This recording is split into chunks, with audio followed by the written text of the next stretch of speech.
just stay here. I'm gonna go get your stick.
buddy.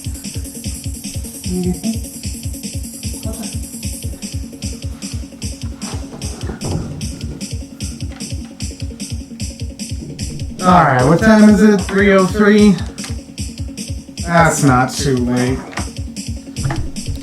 Just move some shit here.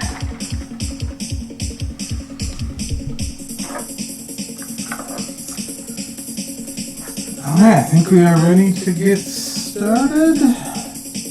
Let me double check one thing. That is wrong. Not that. Yes, that.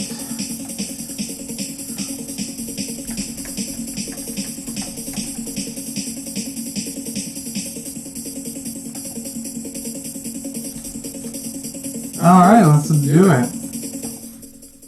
Hello, welcome to season 13 of Bricks and Breaks. We got a fancy new, what is that? Here, and here. Fancy new colors in the background there, because we're starting a new Lego set today, but... Is it doing that again? What the hell? Hang on. Well, no, it shouldn't be. Oh, okay. Was it just for like a second? Because, so... When I opened up OBS, I have this audio source labeled turntable.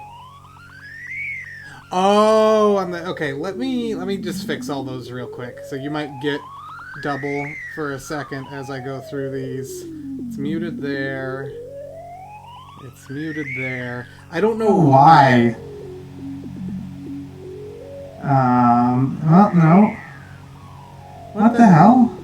It's muted here. What? Why are... Oh my god. What is...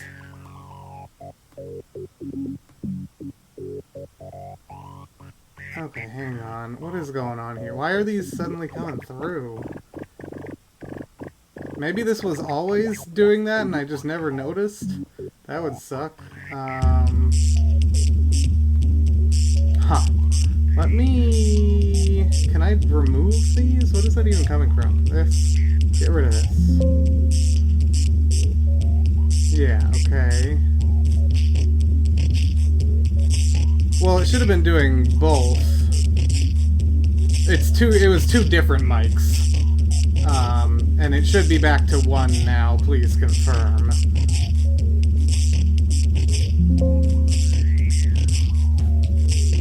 Yeah, so I had extra audio input sources, and for some reason they defaulted back to the laptop mic and were unmuted and were picking up. I don't know why that never happened before until now, but I think I'm just having a cursed day. I'm just gonna remove all of these here to make sure. I can add one back later if I need to. Yeah, there's so many of these. It's probably doing it again now, huh? Maybe. Is it doing it again now? No, it's not. Okay, so it's muted now. Okay. Huh. So what is... That's still here.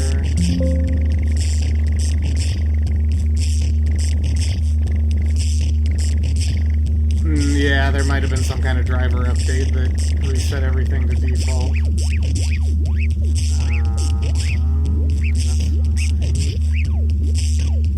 Great view there. The rest of these should be fine. That's here.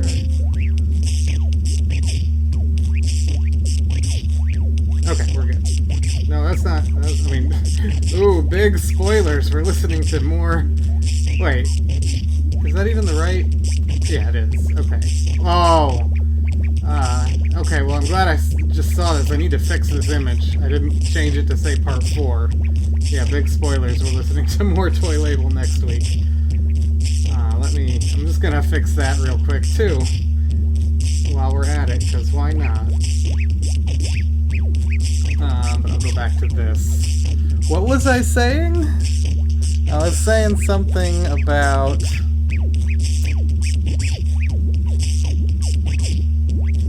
said we're starting a new Lego set. I guess that's just where I left off, is that we're starting a new Lego set. And then I think I was just gonna get into our usual pre-show stuff. But yeah, we're listening to more of the Toy Label archives today. We've already started diving into it here, with first album being Nebulizer's JUSCO mixer. Okay, and yeah, we will dive into some more info on that, look at the liner notes from the Toy Label archives shortly. Did this automatically? Okay, fixed now. Now it says part 4. Great. So yeah, let's pull that up. Actually, well, no, we're not pulling that up. We look at this other stuff first. Good. Okay. Yeah, go for it. I'll give you a small hint. It's based on one of the album titles that we're listening to today. It's based on. So, go for it. Good luck with that. But yeah, not a whole lot of actually, well, there's one thing we'll go into, and I don't know how much we'll go into it. But as far as news goes, only real major thing is Honda Lady has orders/pre-orders up for all the merch they put out and the new CD they put out at their show last weekend. So everything but the CD is a pre-order. So they got the t-shirt, the Honda Lady replica baseball uniform, tote bag, and the acrylic stand. Those are all pre-orders. And then the CD is just available to order. So that's all up, and you can grab it if you want to. Definitely, I ordered one of the replica uniforms. I had a friend grab the rest of the stuff for me, so definitely looking forward to all of that stuff coming in. And then, yeah, as far as recent listings, there hasn't been a whole lot except for, yeah, really not a whole lot except for one seller listing a fair amount of stuff. I'll just go into it just briefly. I don't want to give too much attention to this because it's kind of complicated and controversial. But I will say, I guess, I mean, it goes without saying to, if you're unsure if something someone is selling might be a legitimate copy or not, try to find a way to ask them for more pictures or something, if at all possible. I know that's hard on sites like Mercari, where you have to have a Japanese phone number to even have an account to ask for and make any comments in the first place. But, you know, because it does seem like some of the stuff this person is selling may or may not be copies they've made. But they did put up some All Japan Records stuff, and they also put up this, which I had never even seen before. I think I had seen the title listed in a, like, history page on the LBT website, but other than that, had never seen photos of this before, a track listing or anything. But this is apparently DJ EO's first album from 2003. It seems like it was made, I don't know, I guess it does have, it's got the Birdman and LBT logos on it. So that's interesting. It's kind of in this transitionary period where I think Birdman was kind of winding down and LBT was starting up. And I do want to see... Yeah, okay, so... Oh, okay, this is on I guess an interview with DJ EO, but it's mentioned briefly here. Let's see if there's any other... Oh yeah, so here's another mention on his profile. Yeah, so October 11th, 2003. So I was aware of this album just from this one line of text. And so I would like to buy this, and I actually did order this through Buy. I placed a request, but it didn't automatically go through, and like it seemed like Buy left a comment instead of just directly buying it. I still don't know how that works. They must have some kind of automated text detection system that tells them if a seller allows you to just outright buy an item without leaving a comment or anything, and for some reason it detected this one as you can't just buy it immediately. So I'm still waiting on that order request to be canceled, because they left a comment and the seller responded, and I looked again like a couple hours ago and both of those comments had been deleted. And also when this went up, the price was $11,500 and then it got raised to $15,000, and then it got lowered back to $12,500, and now it's at $9,500. So it's all a mess. I would love, even if, you know, it's definitely a very tough, you know, call to make with, you know, preserving the music versus giving money to someone who may or may not be doing, you know, less than above the board things. And for me, since this at least some, I think a lot of this music, I haven't gone down the track list one by one, since a fair bit of it is not archived, I lean towards wanting to buy it anyway. I mean, this person sells so much stuff that, like, I don't know, it's not like it's gonna make or break their wallet if this sells or doesn't sell. I mean, I guess it'll encourage them to sell more stuff. So I don't know. But I know some of the frequent Japanese buyers have also kind of been cautioned off this seller. And I mean, that's probably why this hasn't sold yet. I think that otherwise this probably would have sold immediately, because anything rare is selling immediately now, even if it's over 10,000 yen. So we'll just kind of have to see. Yeah, I think that most of the stuff he has listed is legit. Like this Mobile Beats Records CD, it's got the sticker on the back of the case.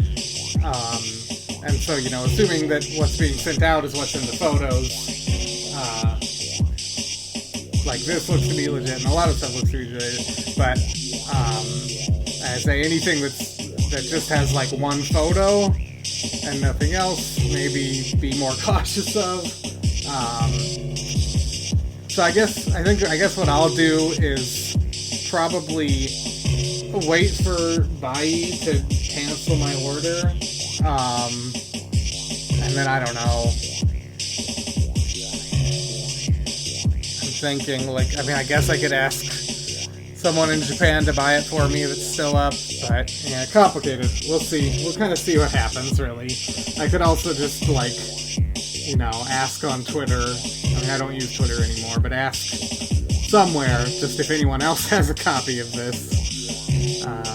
So there's a lot of different approaches to take, but yeah, complicated shit, unfortunately. But yeah, I think that more or less kind of does it for our little preamble here. So we can kind of dive right in. And this is a longer release, so it's not like we're like running out of time to talk about the liner notes or anything. So let's do this. Let's just switch to here. Yeah. I'm so glad that they're doing pre-orders for all that stuff. Because I know I asked a friend to just pick up one of everything for me at the show, essentially. And so they only made 50 of the acrylic stands, and my friend was able to get me an acrylic stand, but the uniforms were already sold out. So they must have really made very few of those, and they sold very fast. So I'm really glad they put them up for pre-order online. Ugh. So here's, let's see if I'm gonna fit. Here's this big boy. I'm gonna be starting today. Yeah, there's no way I'm gonna fit that in the camera. I'd have to, I can just hold it up on this camera, I guess. Huge 6,600 piece, I think. Set 6,100, 6,163 pieces. Ninjago City Markets. So let's bust this bad boy open real quick.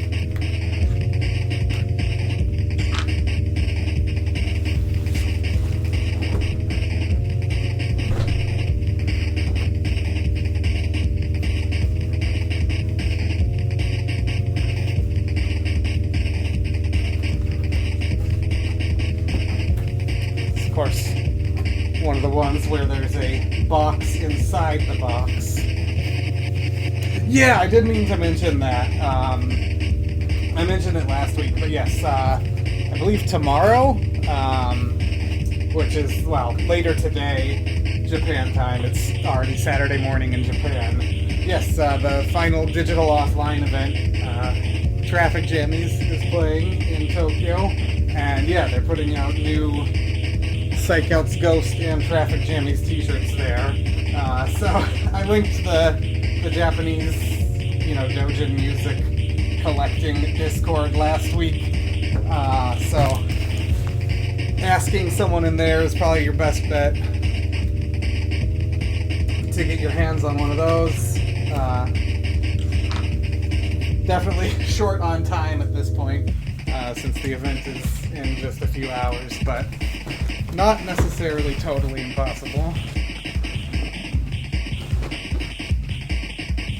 But yeah, it'll definitely be nice if they open up online orders for those. Fingers crossed on that.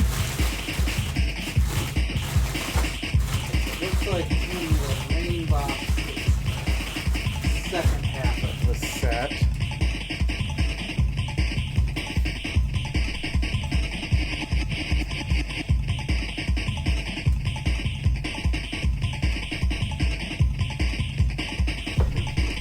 I'll start digging through the inner box for bag one here.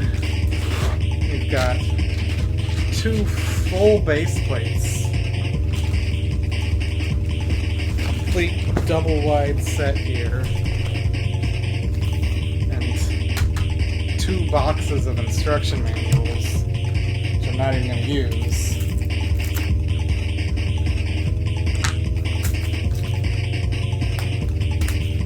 Oh yes, I should link that actually. Let me find that link real quick here.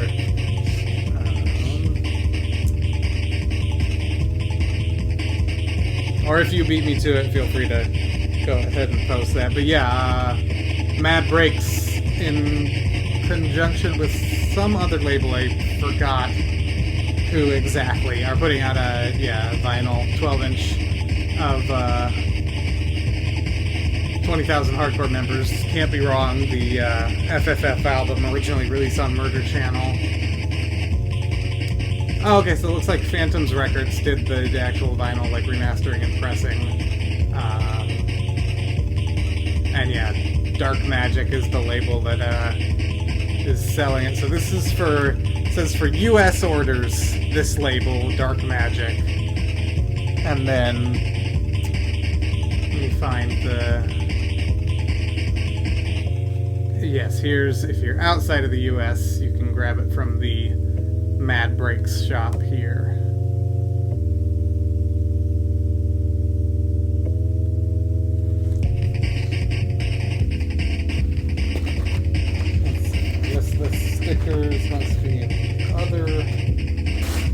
pocket here.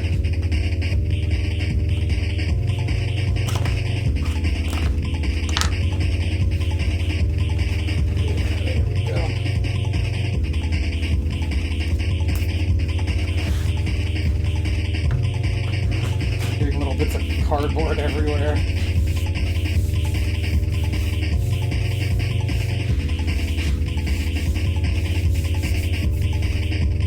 think that box stuffed up this table. I don't think that's what. I mean, it's not really visible on the camera, fortunately. But yeah, that stuffed up this table kind of bad. That's surprising. That's just cardboard. Huh. Stickers there. And now we just need to locate bag number 1. And there it is. But in a set like this, there's probably multiple bag number 1s. So we'll double check that real quick.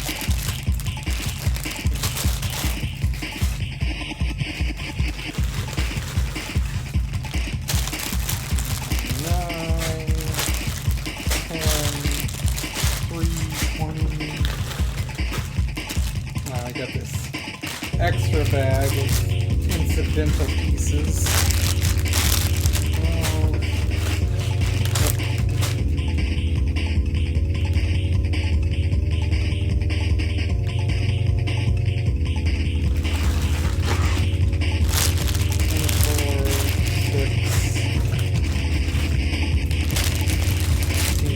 There's that 2. We'll put that aside.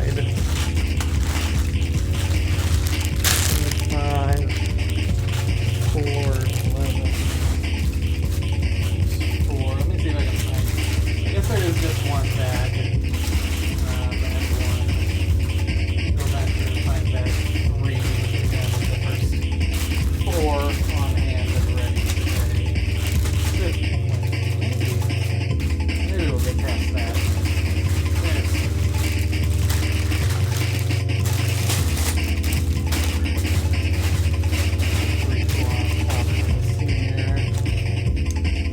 Okay, so we're all set to begin. But yeah, first let's take a look at the liner notes for this.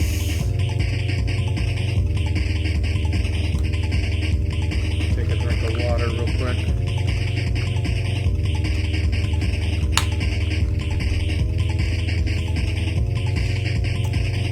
So yes, we are on Toy 006, Nebulizer's JUSCO mixer.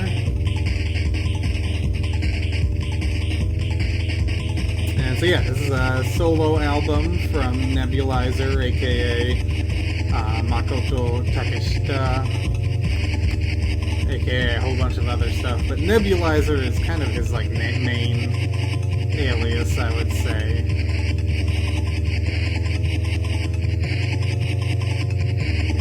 Fair few things under like Squiggle as well, but yeah, I'd say Nebulizer's probably his main alias. And so let's just look at these liner notes here.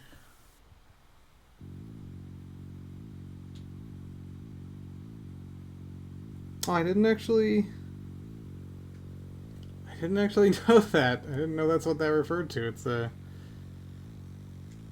otolaryngologist's office that cleans the nose. Really, I didn't want to cut. I wanted just the word.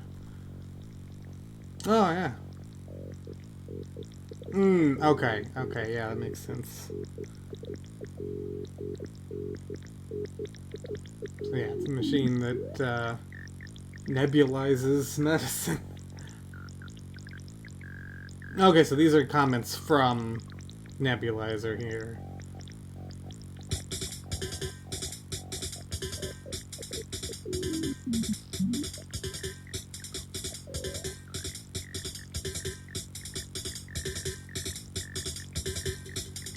He had chronic rhinitis. What is just gonna double check the translation of this word. Chronic rhinitis. Nasal inflammation.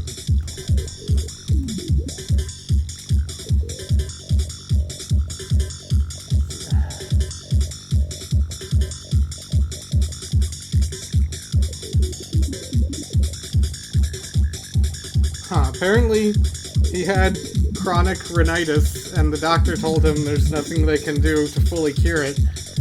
And then he just stopped going to the doctor and didn't do anything, and it went away, apparently.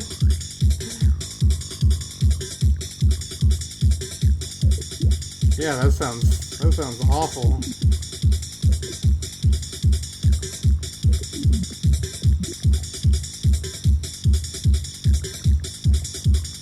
He doesn't actually, like, explain what this has to do with a nebulizer. I mean, presumably he went to the doctor and they put him on a nebulizer to try to cure the issue, fix the issue or something. But he doesn't actually come out and explicitly say that. He lists the equipment. Base station.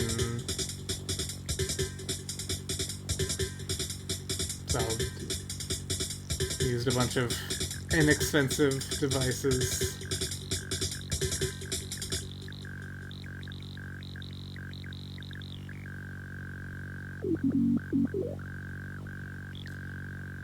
Recorded this in one shot on a boombox. Oh, it was recorded in mono. Interesting.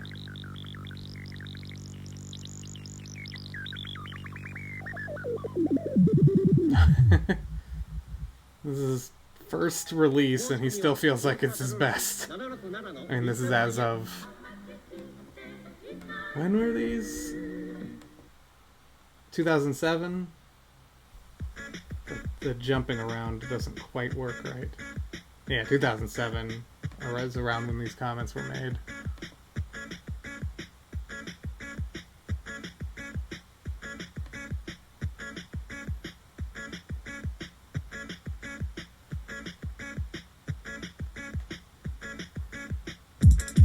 Definitely, the kicks are definitely thick. This is definitely a kind of a different style than most of what we've heard so far. It's a little bit more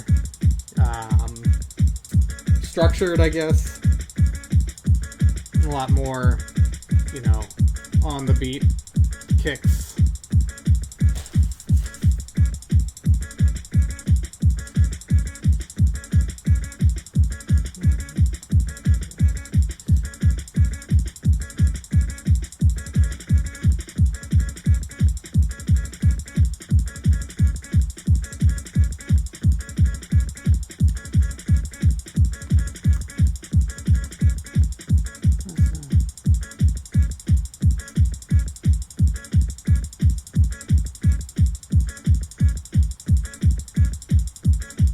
Not sure exactly what he means here.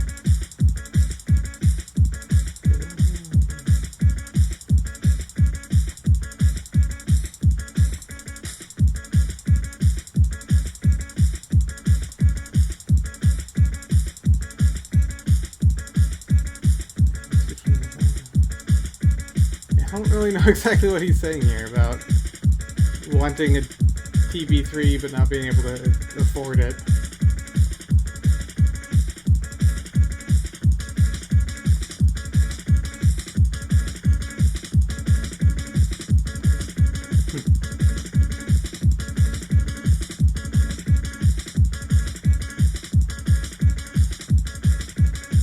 Okay, so Onodera's...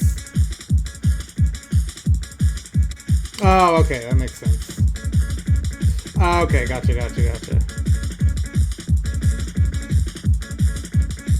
so the first track, Ahem, Onodera's saying it sounded more like an outro, but let's put it at the beginning.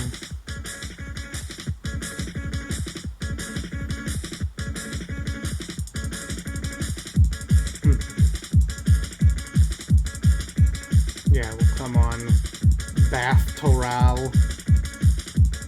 Here's some good track names. I hadn't been paying attention to them, but we had Ahem, Galgan Humor, Color Reform, Clot, Cod Swallop, Melee, and now we're at Jeepers. So definitely some good track names on here. Let me just see, I'm curious if there's a full image of the jacket here. It's probably just what's in the liner notes, but yeah, okay, so there's no image of where the track list is actually printed.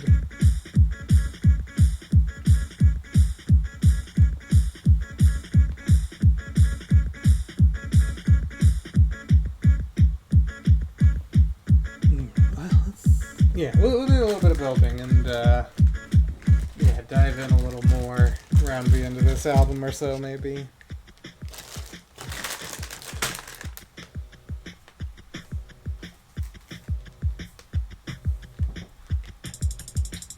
No. Yeah, okay. So I want the PDFs for instructions.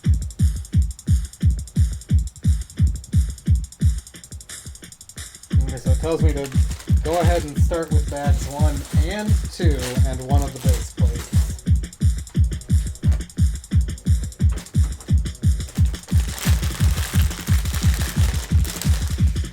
Yeah, I'm digging this one a lot. Camera's falling back a little bit here. But if I bring it too far forward, it'll think I want it to turn upside down. And I in fact don't.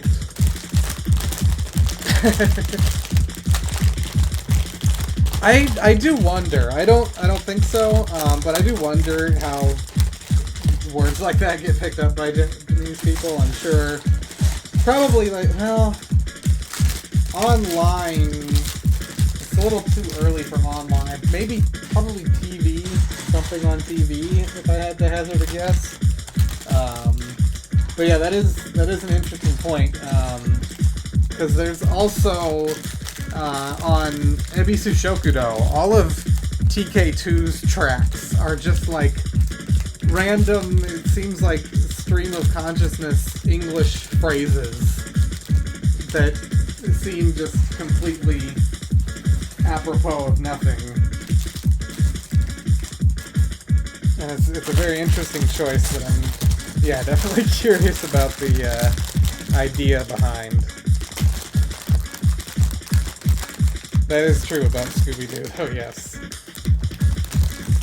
I could see Fred from Scooby-Doo saying "cod swallop" also.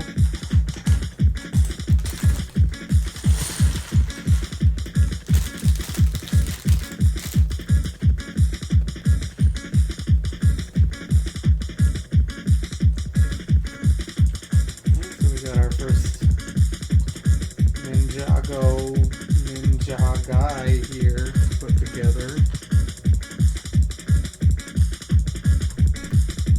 I don't know these guys' names. I think one of them is named Zane or something, but I don't know which one he is. I forgot his shoulder pads here, whoever this is. I'll try to look at the box and figure it out. Very important.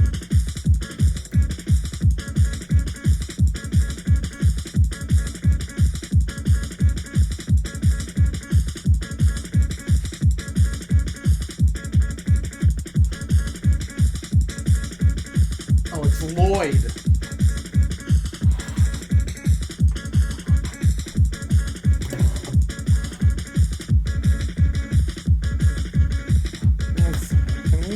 Let's do this. Let's take all these guys off. For now, at least.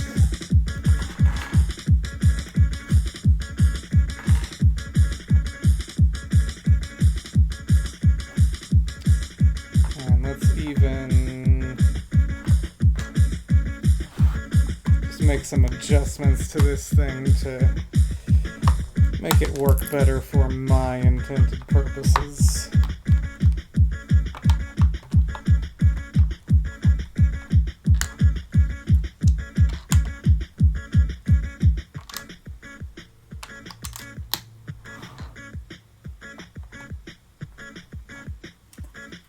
So here we have Lloyd.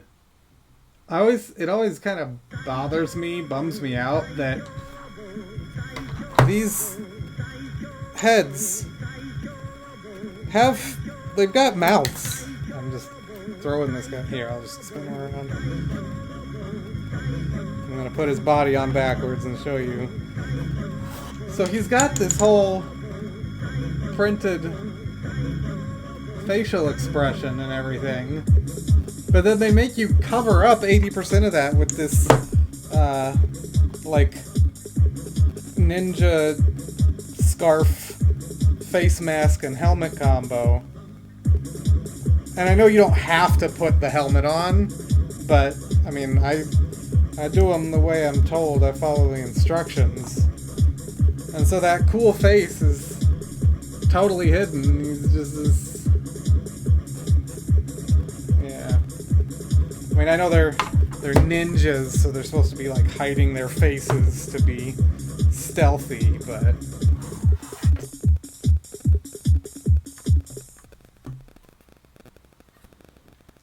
I wouldn't do it if it were me.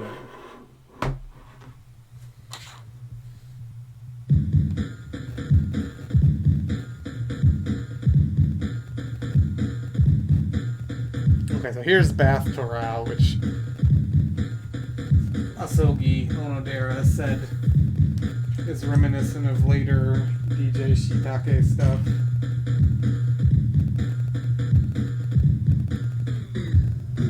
Yeah. Yeah, buy the $350 Lego set twice just to have extra minifigure.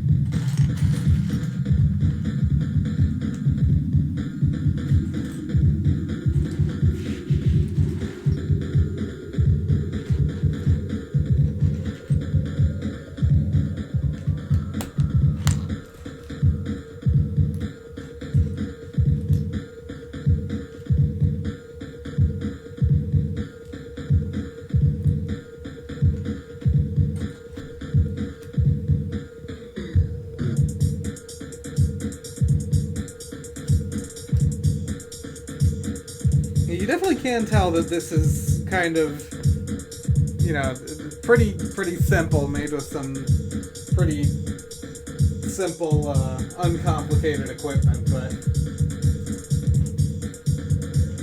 think this does a pretty good job, especially for being so old and so early in his own output, of making good use of the limited capabilities of what he's working with.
Yeah, this kind of reminds me of like a really torn down version of like the kind of style that like Tabemono on Nihon Kokumin has. Just like the very basic version of that.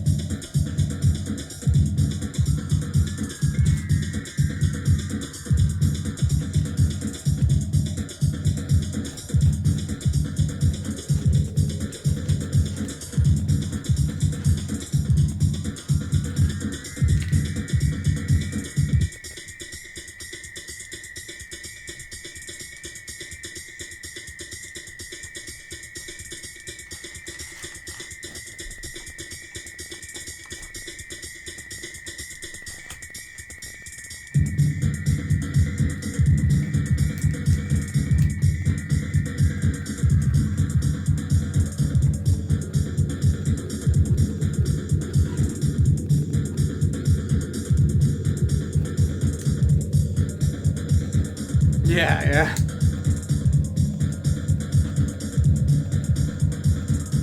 Necessity is the mother of dope beats.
When you're doing a big set on these base plates like this, if you don't really get every piece down secure as you go, then when you have stuff covering the whole thing, it really starts to just the tiny bits of like where you didn't put it down well will start to cause it to bend up just a tiny bit, and like it's not gonna damage anything or anything, but it's really annoying to look at when the corners are just not quite sitting flat.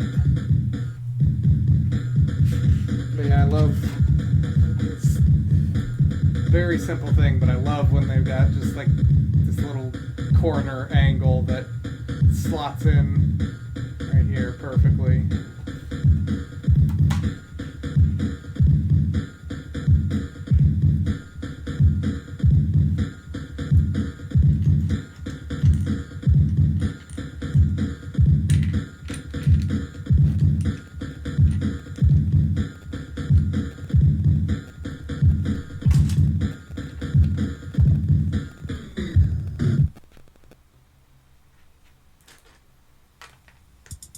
Yeah, it's definitely fascinating because, you know, this is stuff that's coming out before there's even a hint at any kind of like established market or demand for this kind of thing as a product.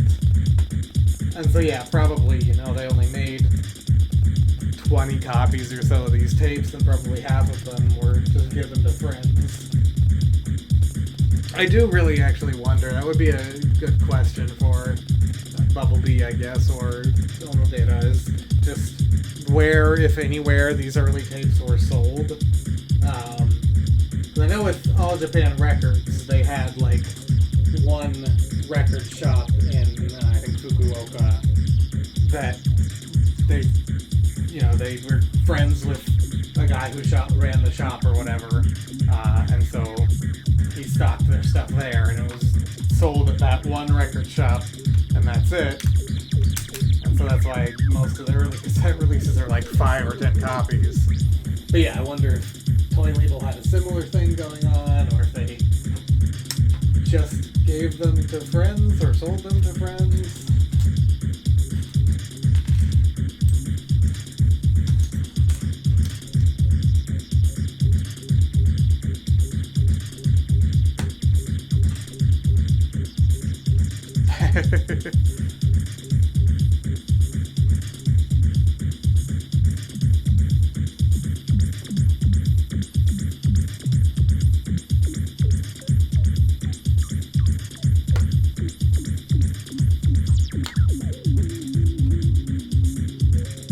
We're actually almost at the end of this album. Just 2 tracks left. This is kind of flown by, really. It's very groovin', sucks you in.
Yeah, I think it'll definitely be really interesting after this to go into ROBOTCH, which is a compilation of, I think,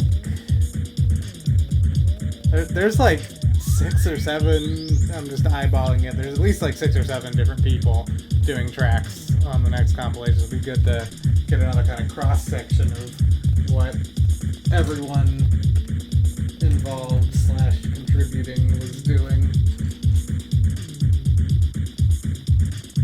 Oh, hey, yeah, 30 years. So it was actually a very timely point redemption on your part. I didn't even think about that. I guess I've kind of touched on, like, oh, it's almost Toy Label 30th anniversary, I think, on the first stream, but yeah, down to the month.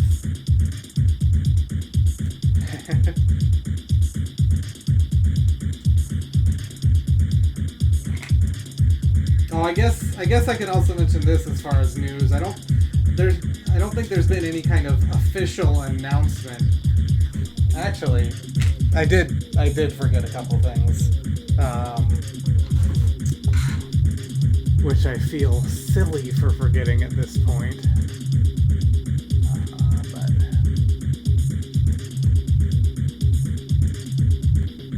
So I mean, this is stuff that posted about on the Discord, but yeah, after the Honda Lady event last weekend, TK from TK and Trophy started up a Twitter account, which but he's posted at least one like clip of a track there, and he's talking about, like, he's posted a bunch of photos and stuff, but then he also has a SoundCloud, which, let me get the link to that.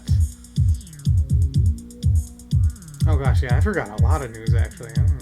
Crazy. So he also has a SoundCloud here, which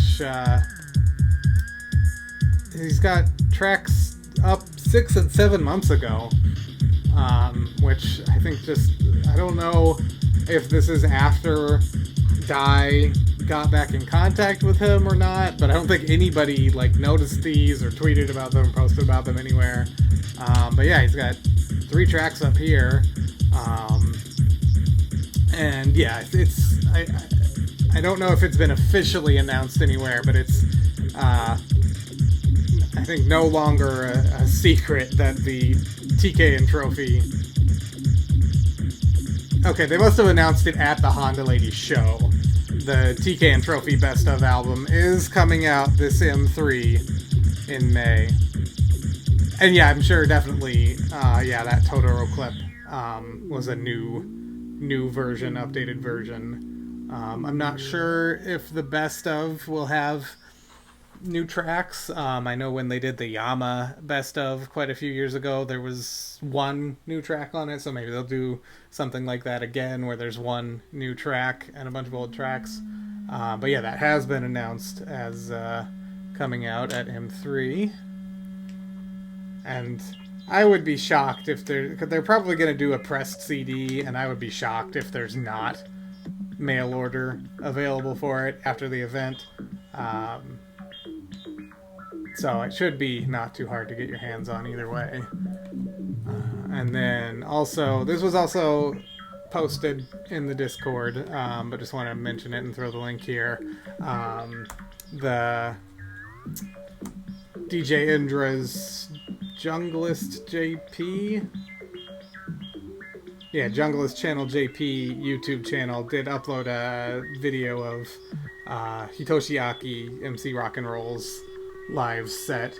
I think this is like I haven't actually watched this whole thing. It's only 13 minutes. He did do half an hour set, so this must be kind of like digest, a cut down version. But yeah, they did upload a video of that, and fingers crossed, hopefully in some amount of time, the Psych Out set with all the original MCs joining in will go up on here too, so that'll be something to keep an eye out for. Subscribe to that channel.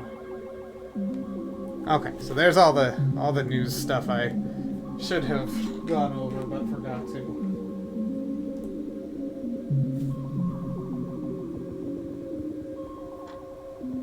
Yeah, this is our last track on this album, isn't it? Yeah, we got Dodge 'em here. Previous track was Chlorpro Magazine. Whatever that means. But yeah, this is Dodge 'em.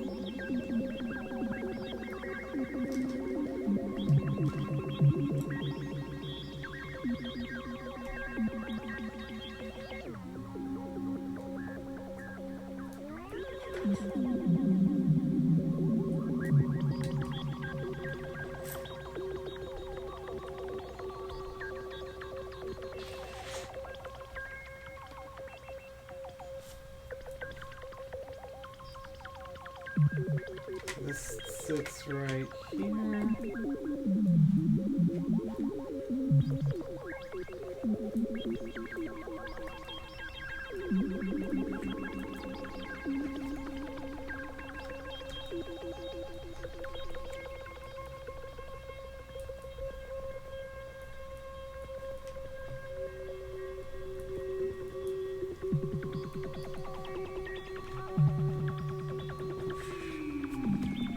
Sure, this is really nice and pressed down. It's a large assembly. Okay, now let's look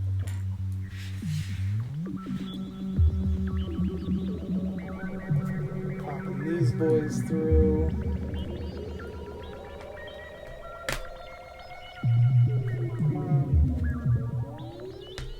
There we go.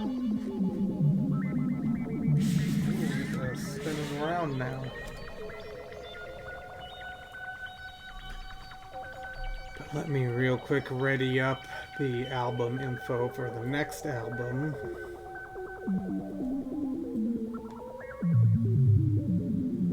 You did the official mail order for that sell out? I think it did a little while. I think like sometime last year. It sold out, if I remember properly.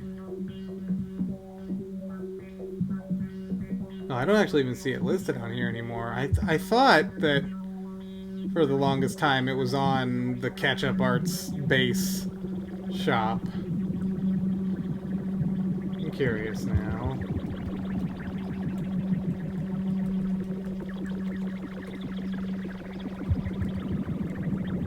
Kind of unfortunate that it's just titled All Japan, so that doesn't make it super easy to search for. Okay, so yes, here, just to show you. It did, yes, used to be on the Ketchup Arts base shop, but is no longer there. I'm afraid this product is not shown now because of being sold out and so on. Ooh. Ooh. That's the intro. Oh, we're dialing up. Okay, we're dialing up.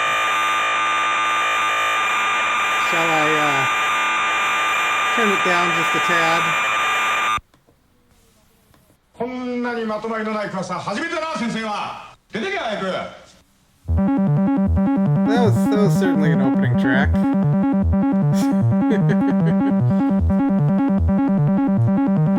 Well, we got the browser up. Let's look at that. No, we're still in 95. Wait, what the fuck? Oh, I hit it on accident.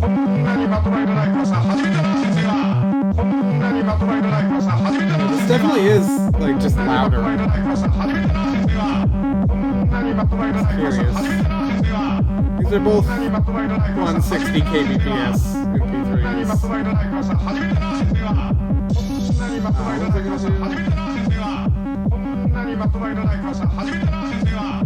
No, according to this, it's 95.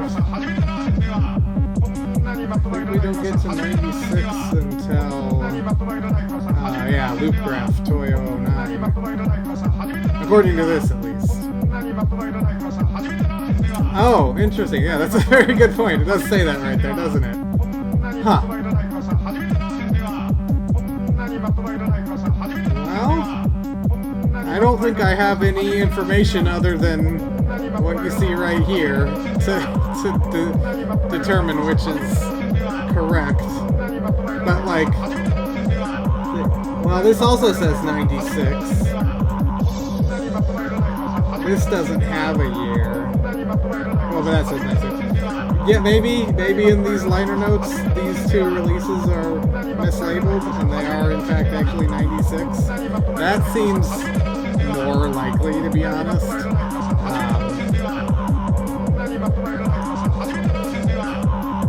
And yeah, I wouldn't have any other way to confirm. Yeah, they could have been. I don't think they were putting these out at Comic Market, but it could have been like right at the end of the year or something.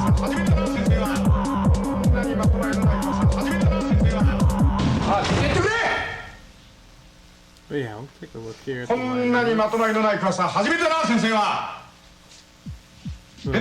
compilation produced by Bubble B.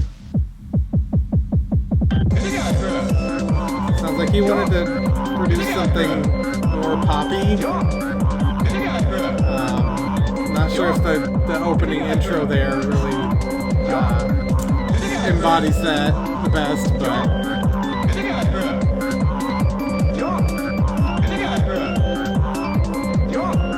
okay, and Onodera drew the character from the jacket based on ROBOTCH. I guess it's short for Robo Tomodachi. Okay, yeah, I thought it was louder now. I'll turn it down a little bit more. Maybe bring this a little closer. I felt like it was louder.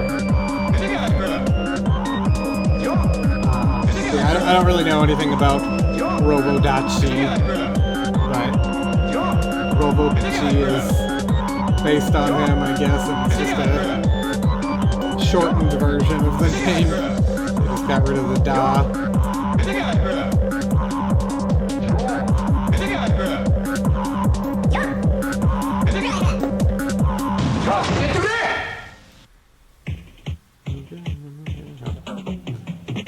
Songs in the compilation were also selected with popness in mind.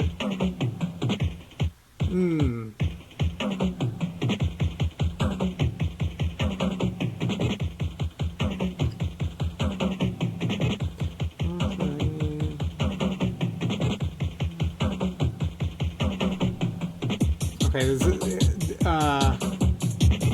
DeepL is having this weird bug where, like, half the sentence it just won't translate.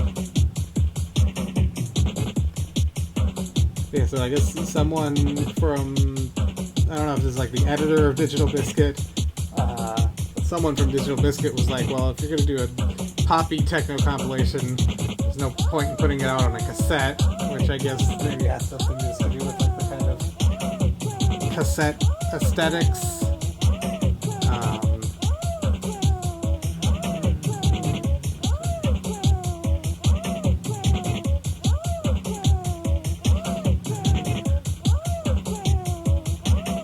Okay, well, this might be an answer to our question. Actually, it sounds like these cassettes were sold at Soleil in Umeda in Osaka, which also sold all like the early Psych Out stuff and stuff like that. So yeah, they must have been sold from there based on this, which makes sense because yeah, I think they were both living.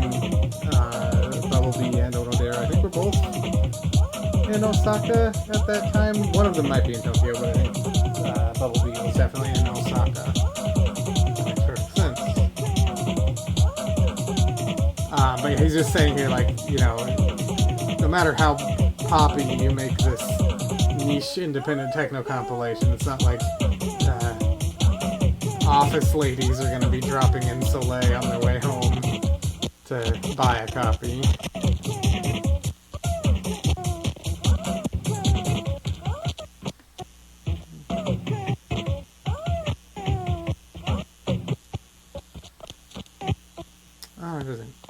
I don't know if this is supposed to be cutting out like this.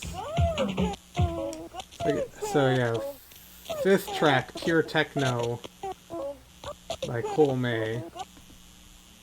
I think this is intentional, actually.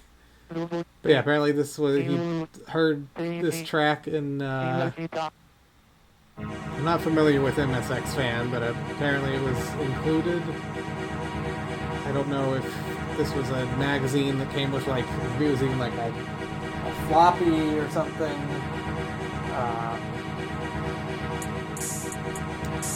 But apparently it was included there, and Double B reached out to Komei to have it included on this cassette too. No, Soleil has been gone for like I think something on 20 years now or so. And yeah, thanks for hanging out with me, Palmer. Have a good punch and kick session. Okay, so it's that track when we get to it is MSX sounds only. Oh, Shortcut Freaks by... Oh, Shortcut Freaks is the artist name. That's near the end of the album. Someone, I guess that's a track that someone just sent them on a demo tape.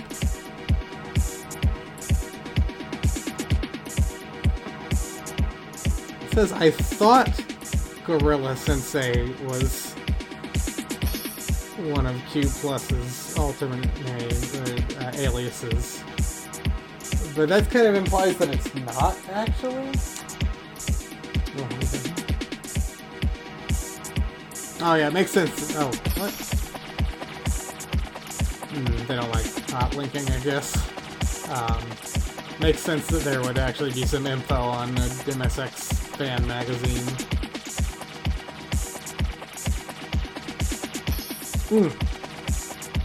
Okay, so yeah, included a disc. So it must have been, yeah, on the floppy disk that came with the magazine.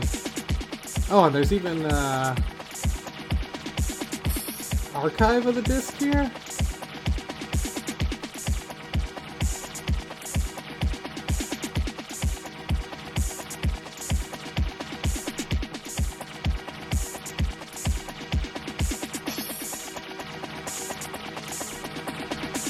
Here's scans of it. I don't know. I'm not familiar with this website, so I don't know if this implies that there's the actual data from the disc archived here or not. Media. Oh, there's a.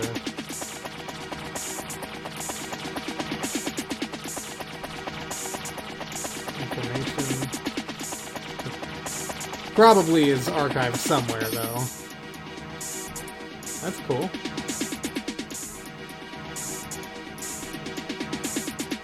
Sorry, I wanted to look at Gorilla Sensei here. I'm like, I wanted to just pull up the Discogs and look at all the artists on this.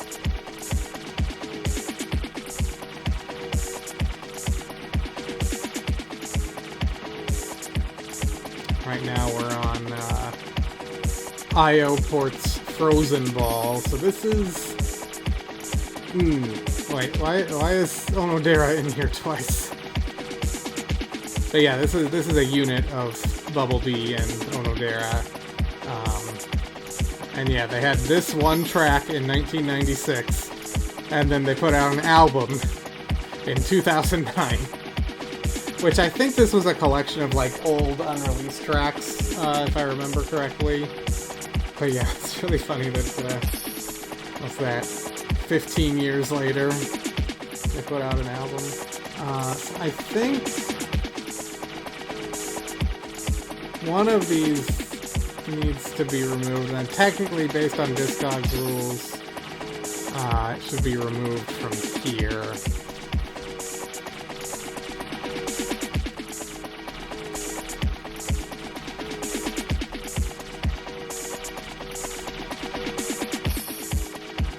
So we'll fix that real quick.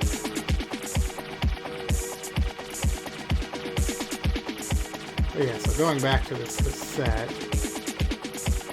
no idea who track 2 on here is. Just John. I don't know who John is.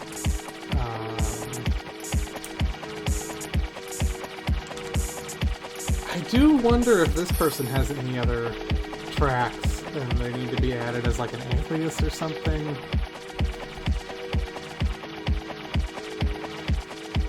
Yeah, maybe not. I don't have anything in my library, actually. I know there's Twitter user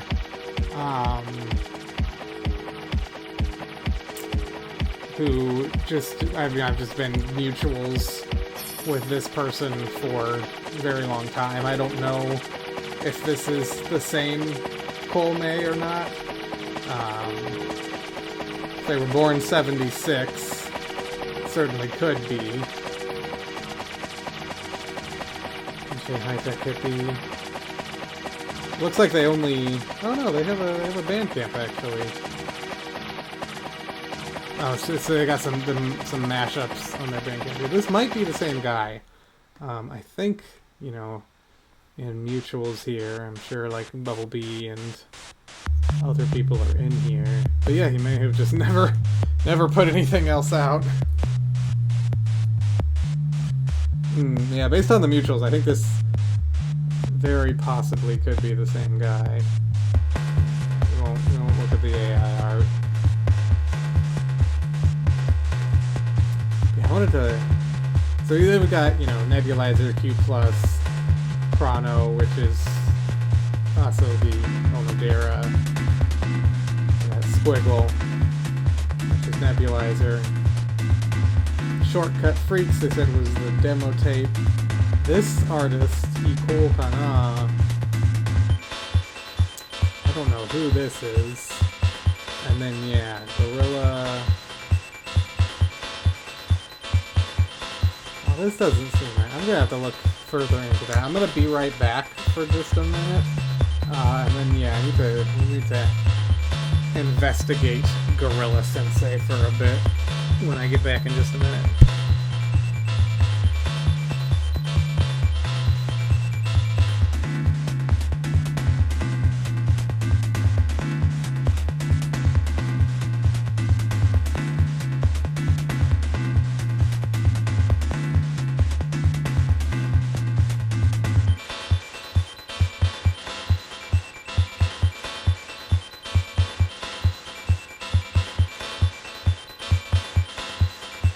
Okay, so I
And we're back. Sorry for the wait there.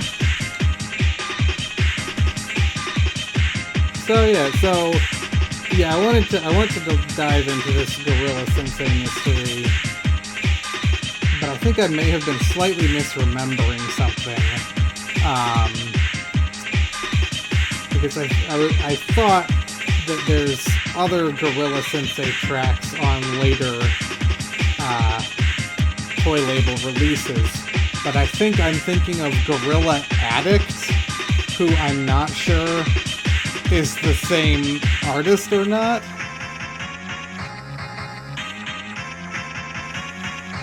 Okay, but no, there's oh yeah, that doesn't work actually. Hang on. Oh, it's just filtered. I'm just looking at my iTunes library right now.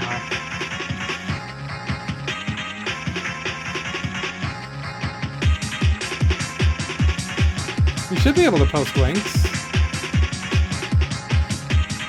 You posted a link like 10 minutes ago to the MSX site.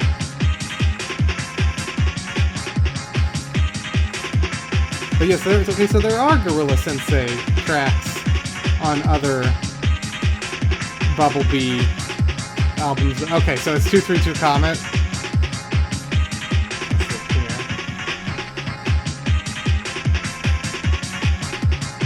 Okay. Okay, well, thank you for solving that mystery for us. So yes, that's it's 232 Comet, aka Rocket Motocross, aka Frank Shigetora, as we kind of dived into that when we did the Valkyrie stream mainly. Yeah. Okay. So that mystery is solved. The question though is, why are the other Gorilla Sensei tracks not showing up here? Because they are on here, except for the one that isn't. Because I think there's one on. No, there's not one on ROBOTCH 2000. Okay, so they are on here. It's just that the credits on this album that we're listening to right now are not quite right.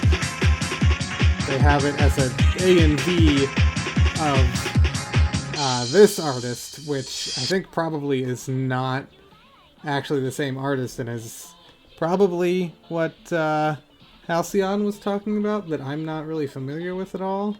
So we'll look into that a bit more, but let me first fix this and just... This is Gorilla Sensei.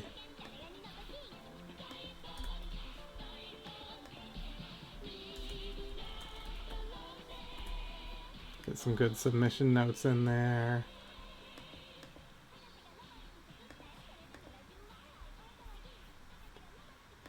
Back here.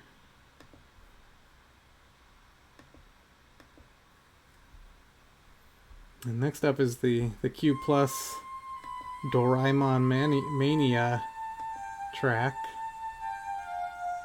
Huh. What about, did we try this?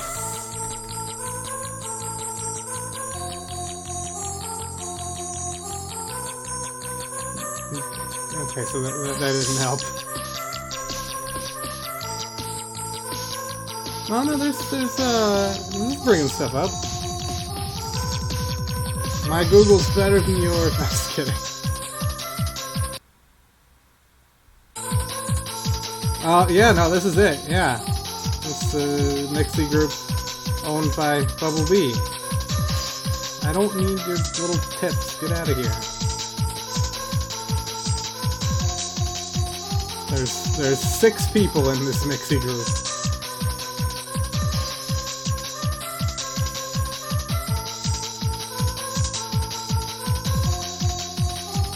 Oh, this is interesting.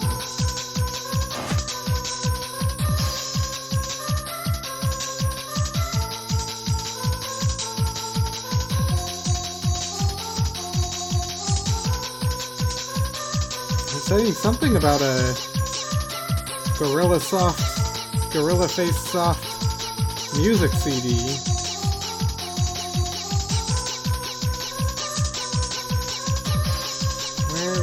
see this. Is this,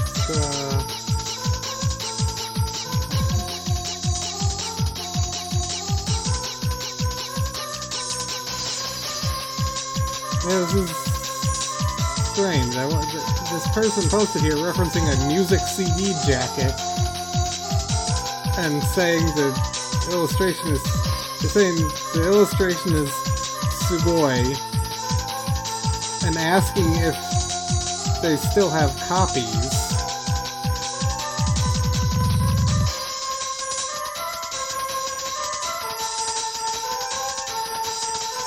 Huh. I'm not sure what they're referencing here. There's other posts to look at.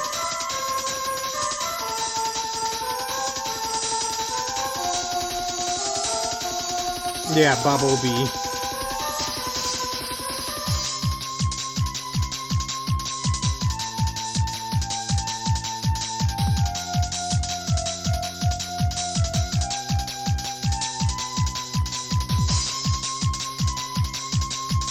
Looks like here Bumblebee is asking if anyone has floppies with Gorilla Face Soft's old games on them.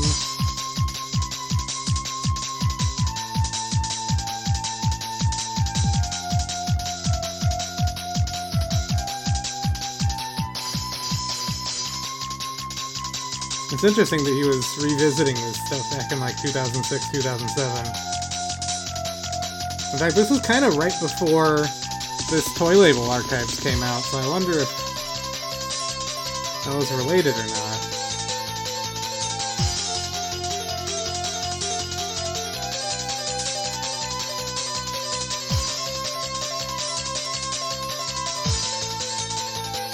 I wonder if this link is still up. Nope. Is it on the archive? I really doubt it, but...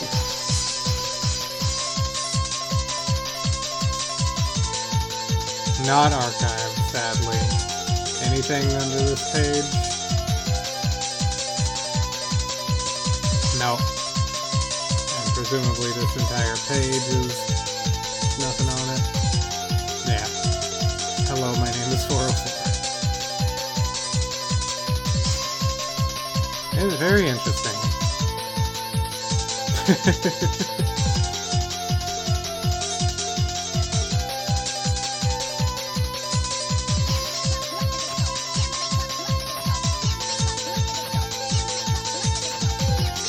This is turning into a bit of a rabbit hole.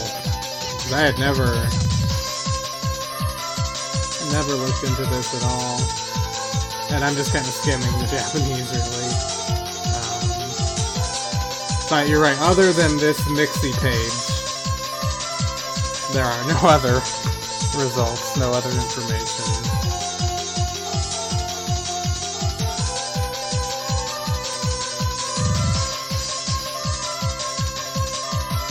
So there's just a game maker that existed around 1993, and then there's a list of some games here. I'll look at. Just brings up this. I'm sure, you know, someone reached out to him. He probably still has like files and stuff laying around somewhere, but. That is fascinating. I wish I could see this image bigger. It's so tiny. I do wonder if any of this stuff is on like the MSX fan or something. It sounds like they were PC 98 games, but this looks like some good shit. I would love to see more of this. I love the hand with hand written on it. Yeah, I would love to find out more about this.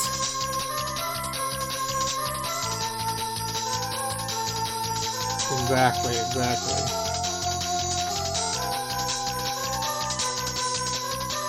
Okay, but I also wanted to go back. I wanted to just make sure. Wow. So, going back, that software company is credited for that first track of modem dial-up noises. It looks like my edit is not... Why is my edit not displaying? If I look at the history, it went through. I'll give it a bit. Discogs kind of sucks now. But yeah, I just wanted to go here and confirm. Okay, so this person is not actually marked as an alias of 232 Comet, so let's fix that real quick. これで講談川中島の合戦はおしまいです。テープを裏返して重要歴史年号早覚えを聞いてくださいね。Put Gorilla Sensei in there. And get some good submission notes there again. Okay, there we go.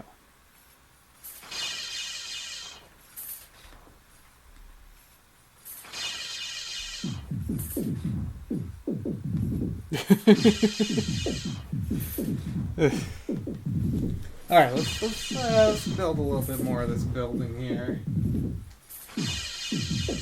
This definitely sounds like the least poppy track on the release so far.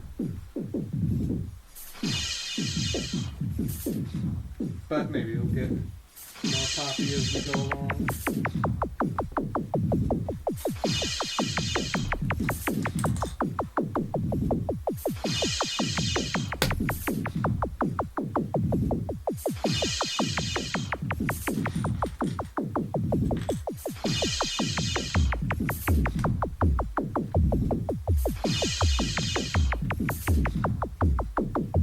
But yeah, it is interesting then that there is also on a later toy label release an artist called Gorilla Addict.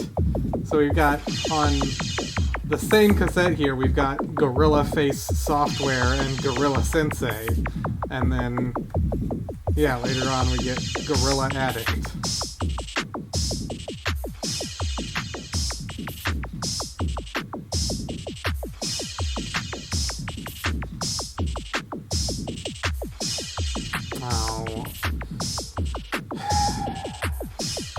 I was looking and I see there's also this artist called Gorilla Emo, who apparently released on Murder. I can't remember the English name for this label. It's the Modoku label. It's Sasugai Inca Vinyl. Murder Chloride. Murder Sodium Chloride? Something. Anyway, it's the Modoku label. But I was looking and I was getting mad at this A and V because I'm like, that's not an A and V. But is it? Because the last kanji is emo. I don't know these kanji. I can't fucking read this word, so I'm not sure what the word is, but let's find out.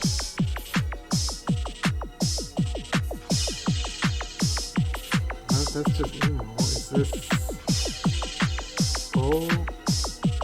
Is this actually Goal D Da?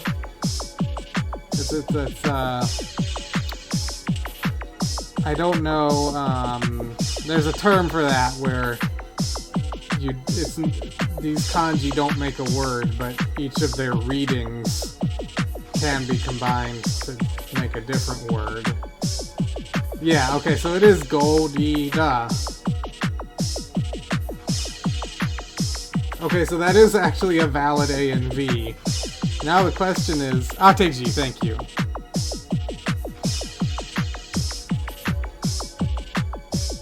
Who was smart enough to know that?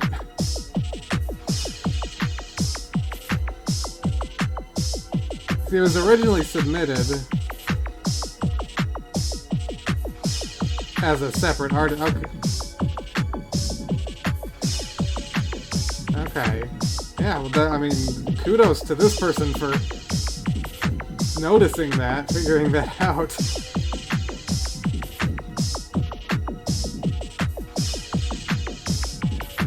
I guess it does have the Furigana here on the cover, at least. Gorirai-mo. That certainly helps. But yeah, I was all ready to get mad and go edit this release, but no, it actually is an A and B. It's like a perfect use case for the artist name variation feature.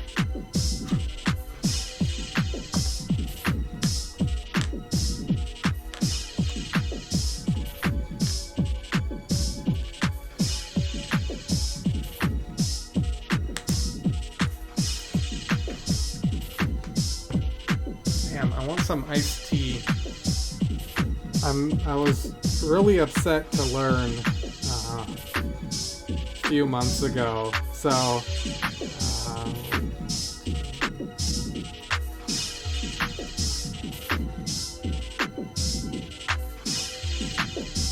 finding an image here. Yeah, so they used to have this, it's just like a powder.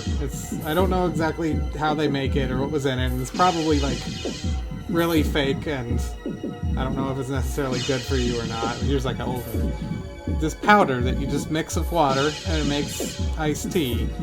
And I had bought some, like 2 years ago, and would just make like one pitcher every few months.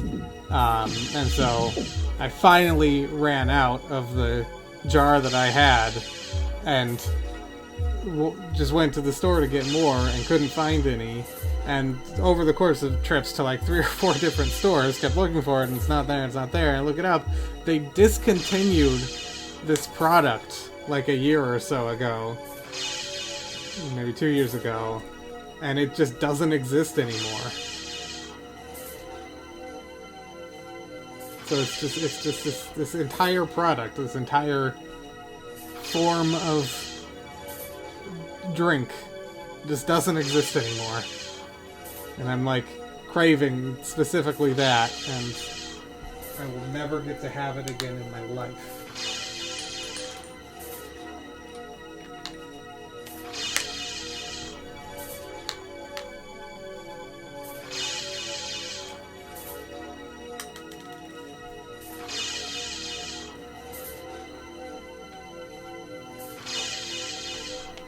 Yeah, this is definitely less so on the poppy side for that track. It's pretty chill.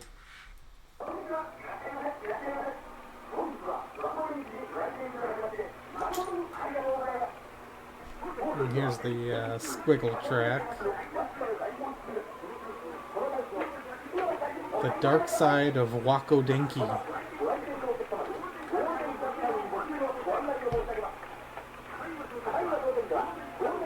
So like these are in-store announcements from the electronics shop. Thank you.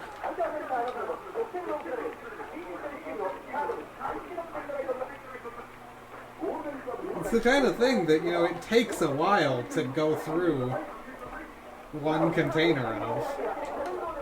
Unless, you're just drinking it constantly. And so yeah, by the time I had run out and was ready to buy more, it had already been discontinued for at least a year.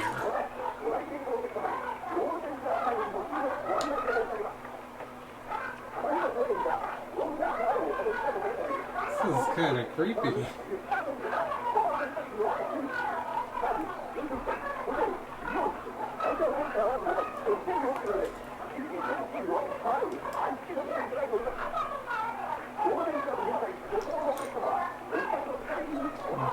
Thread this through. No, thread it through. Okay, put this here. Shove this all the way in. All the way in? This needs to go all the way in? Yeah? Doesn't want to go the last brick length worth in or so. Did I screw something up? Yes? What, where? Oh god. All this whole section You have to move one brick up.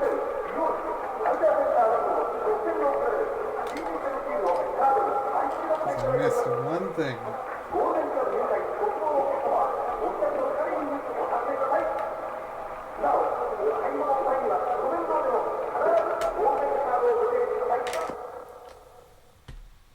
That was also not really poppy. But now we are back to poppy. This is the demo tape that got sent. And as far as I know, I don't think this artist shows up again whatsoever. So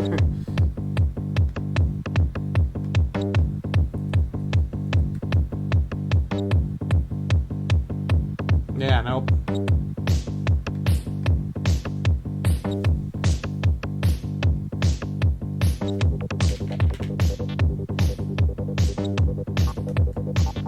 Digging the hell out of this though.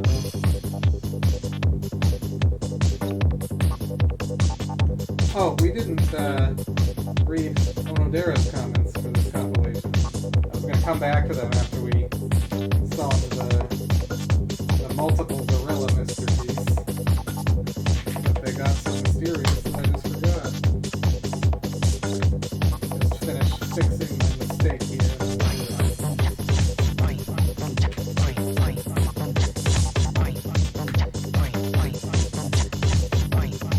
Craftwork, but I can't tell if that's actually a sample or not. Or if it's... That like could be sped up, or it could be someone, I guess, covering it.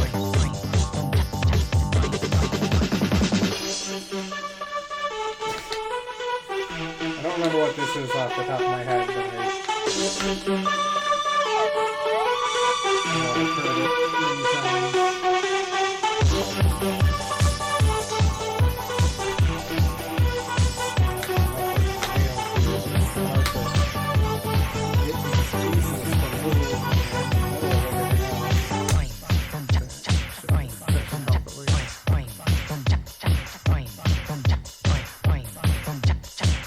This sounds like someone else singing. Let's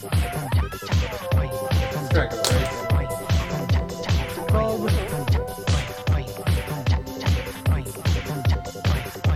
Buta floor mix? No, what is this kanji? I don't recognize it. I really need to brush up on my kanji.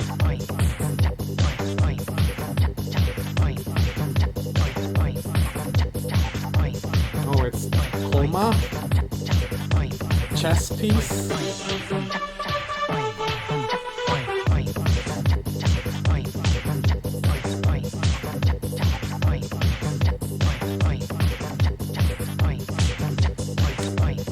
Now,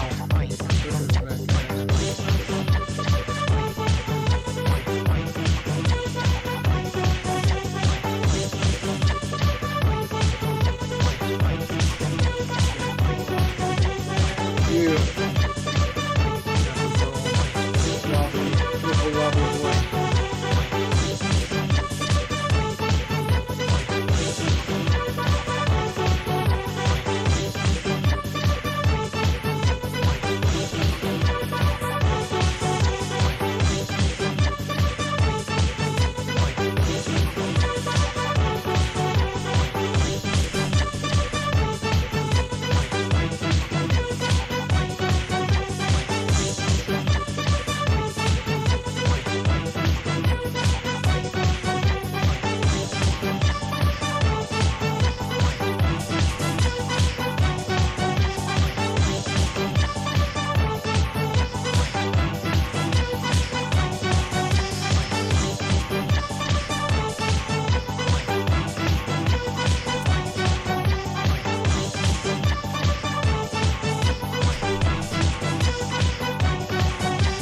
know I've heard this melody before, and I want to confirm something when this track ends.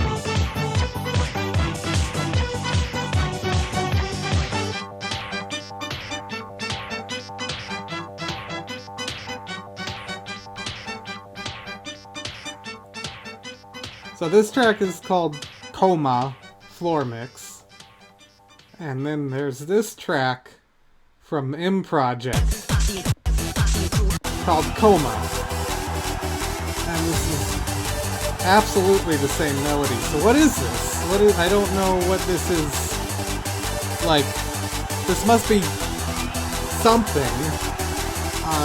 And knowing nothing at all, my best guess would be this something Japanese. But I don't actually know what this is.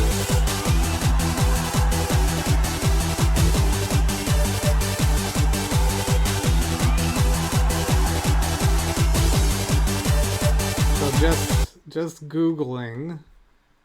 What is this? Is this anything?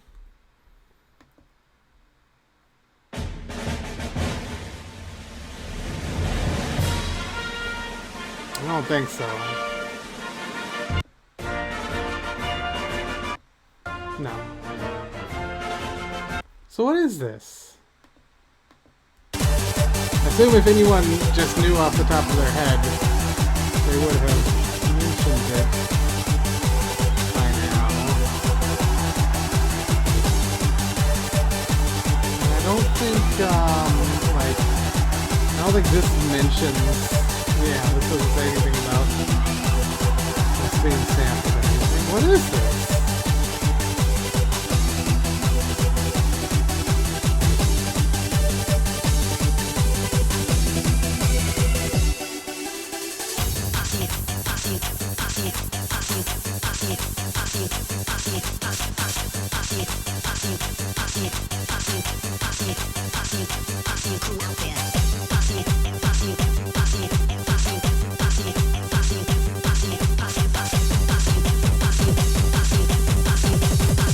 Okay, well,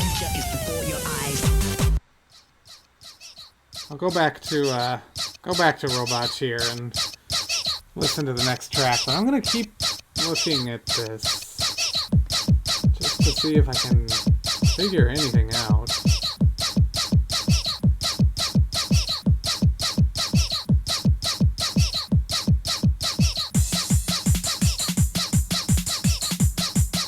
I have way too many fucking tabs open here. Let me close like all of these.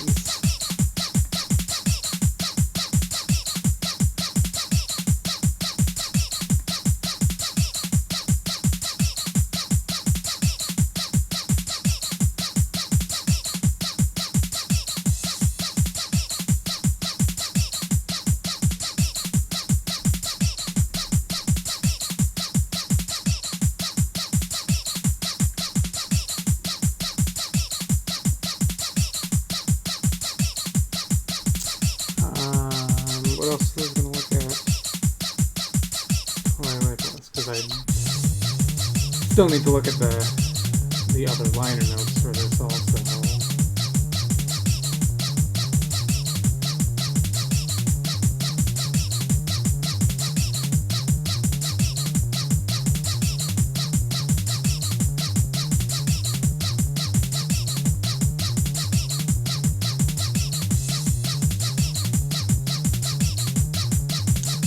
Yeah, I'm sure he'll know. Let me turn my browser back on because I just went to post it to do the other half of the liner notes. I think it had a bit of a seizure here. What is? Why does it say this?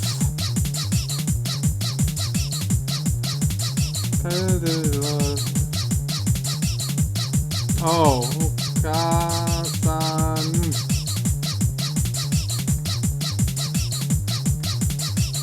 This.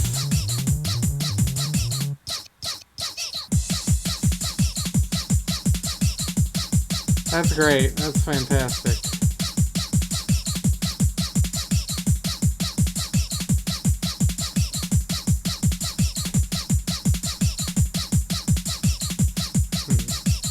Okay, well that fixes that.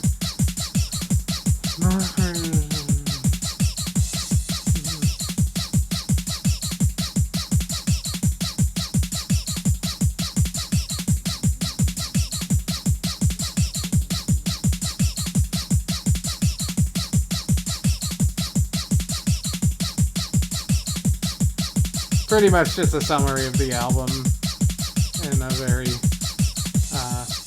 complimentary tone.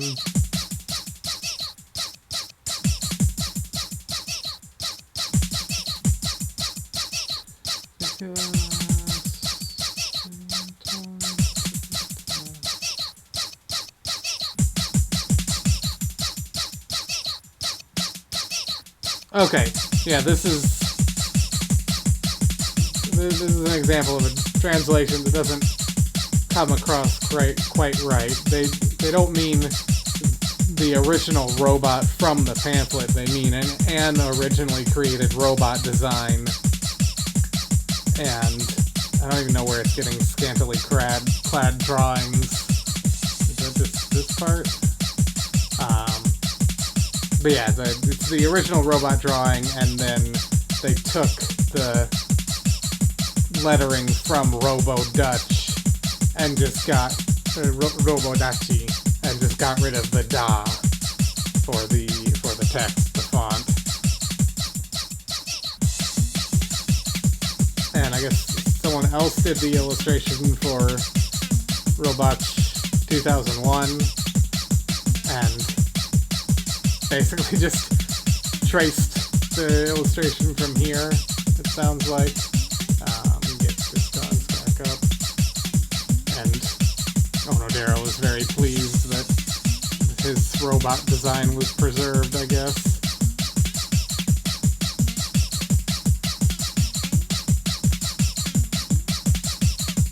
This is some loop here.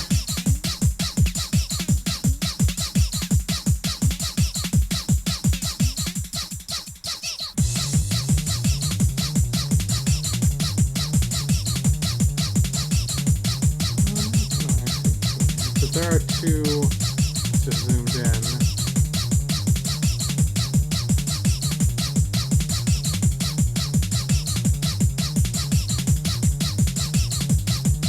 This actually does not look traced from this to me. Looks you know, a very well done new representation of the character, but it looks pretty significantly different.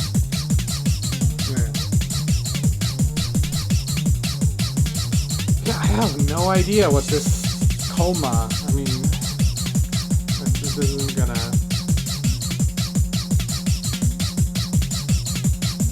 really bring up anything. So the thing is, I'm not sure about this, and I could be wrong, but a lot of early in project tracks, a fair few of them, the melody at times is lifted from an existing, like, Spanish Machina track, and I think I just kind of always assumed that to be the case for Coma, but I'm not sure. I could be just making that up, or, you know, assuming that and be incorrect. I just noticed that the light, is that from the... It must be the light from outside. I mean, it doesn't matter because the camera's so tiny, but that's really shining, like, right on my face. I can tell that the sun outside is very bright. It's springtime here, finally. So we got bright sun shining. I'm just looking in my library here.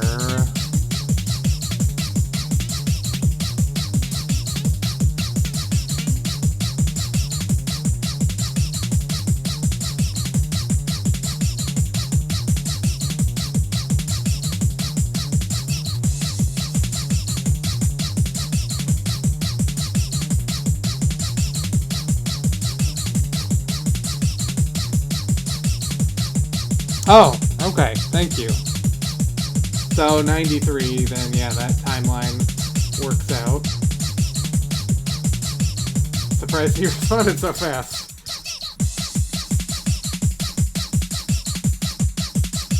So I'll pull that up here for just a moment after this track ends.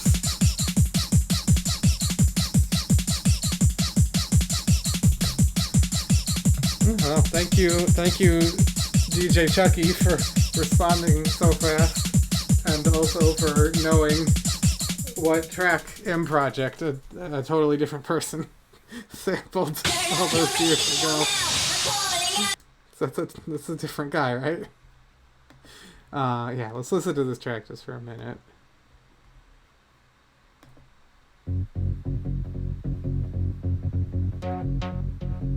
Ah. The B-side is Amok, which is Coma backwards.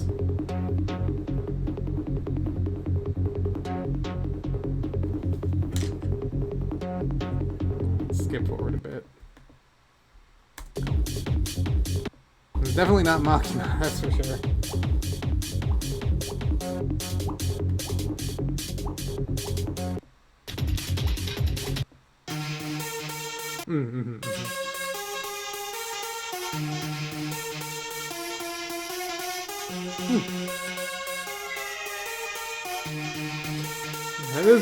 That is interesting though, because that's like definitely later on. There's a lot of like techno sampling in nerdcore, but I think this is a pretty early example.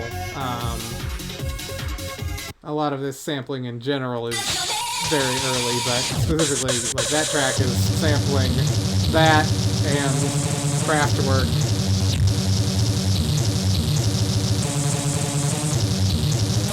Yeah, 93 is definitely, too early for Machina, for sure. Oh gosh, this is the Imperial March from Star Wars here, from Gorilla Sensei. We don't have to be 232 comment. And the track is just called Untitled.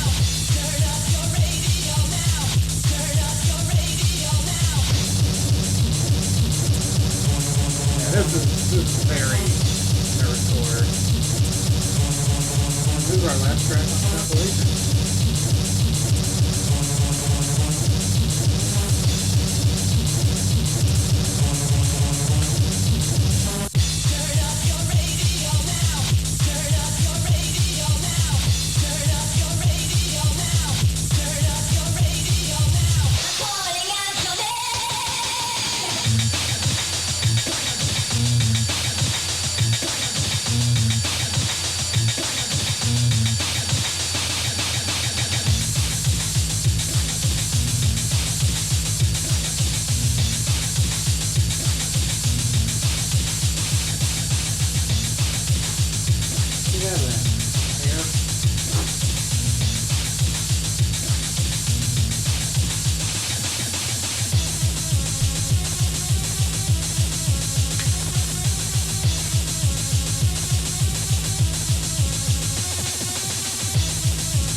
But I do like going back to the Coma thing. I like the track on here, the Shortcut Freaks track, uses that Japanese word for chess piece or shogun piece. Just happens to be Coma. Use that for the title.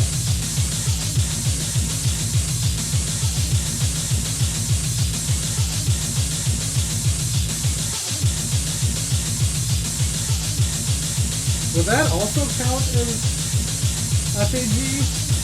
Kind of? I feel like it's the same idea. Certainly.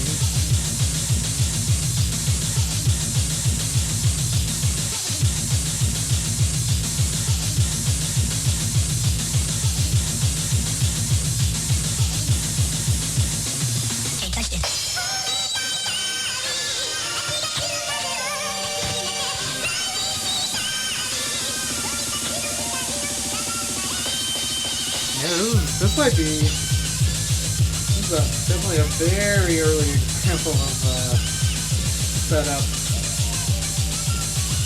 Japanese vocals.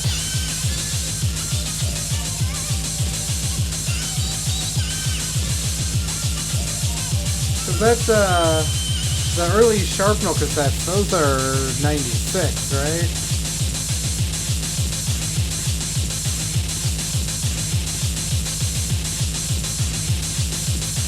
97. Yeah, 96, 97. So yeah, this even predates that.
Got a little outro here.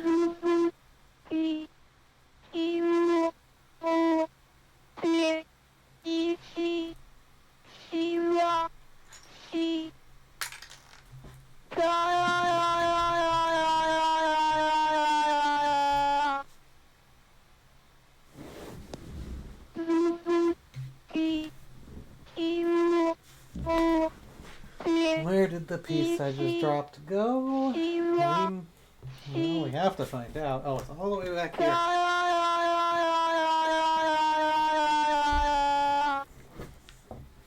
Yeah, okay, that makes sense. Yeah, for sure. This part especially, right?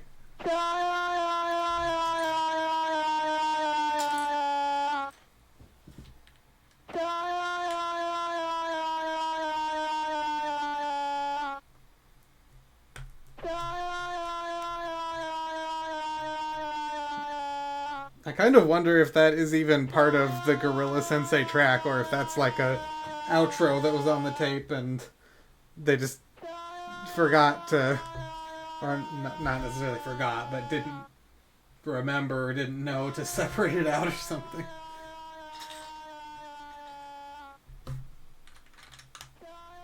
I couldn't really tell what the voice was saying though, so.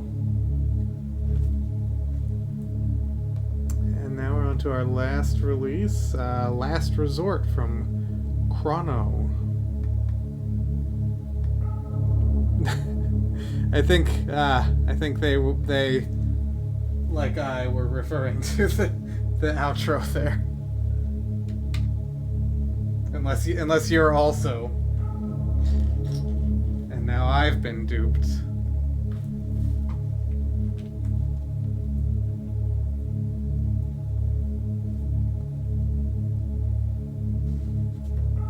I mean, I guess Sharpnel does have tracks like Ow Wow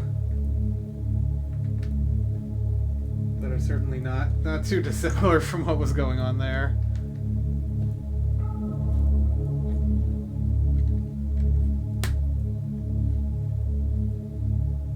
This is definitely a change of pace right away, right off the bat.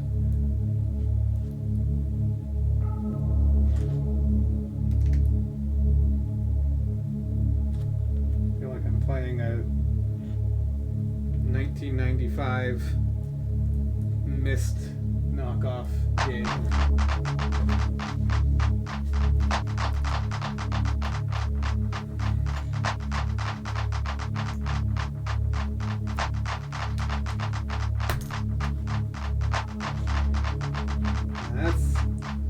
That's some delay effect there.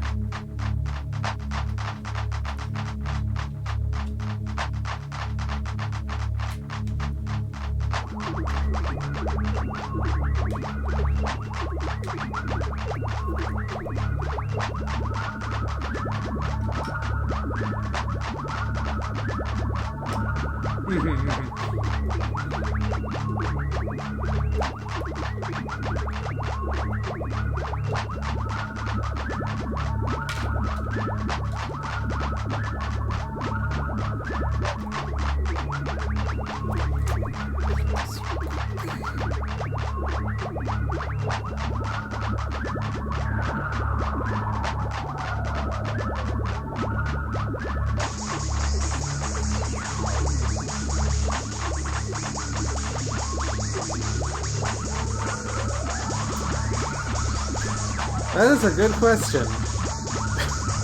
Is it like that on other ones? Let's look here. I hadn't picked up on that. Look at our... Yeah, it is, isn't it? It's all caps there. Does this even say toy label on it? It does not. 3 is all caps. 4. Ah, starting with number 4. Well, on here, it's just the E that's not capitalized. Here it's all caps. It doesn't say toy label there. There it's just the LA. Here it's just the LA. Back to all caps. All caps. Ah, here's just the LA capital. That is interesting. But then it's all caps. That's a very interesting observation there. And it's just on some of them.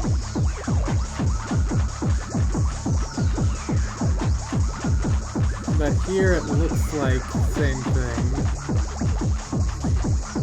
Yeah, I wonder...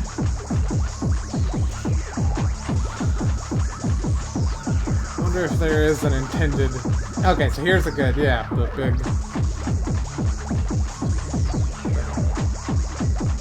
I don't know if this is, like, a parody of some other logo. But, like, in the text here, they're not capitalizing it like that.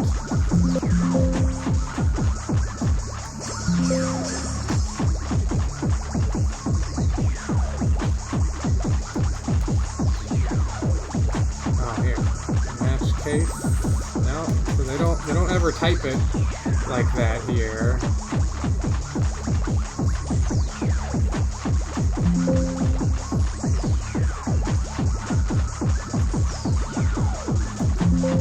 Yeah, I don't see any mention of an explanation. I would say set up an account on if you use a forwarder like Black Ship, or what are the other ones that give you an address to ship stuff to? I know there's Black Ship. I'm not remembering any others. Tenso is another one, and I think there's a one-third major one that gives you an address to use. I'm blanking on it right now. I don't think it's from Japan. I think From Japan orders for you, but I could be wrong.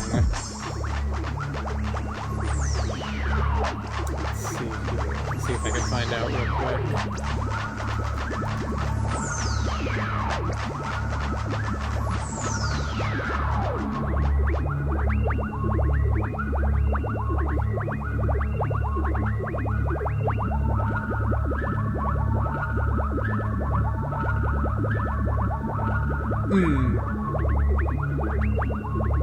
Yeah, I mean, so yeah, something like White Rabbit or From Japan that places the order for you is also an option. It'll be a little more expensive, but they should still be able to do that. It's just, yeah, they're going to charge you a little more if they place the order for you.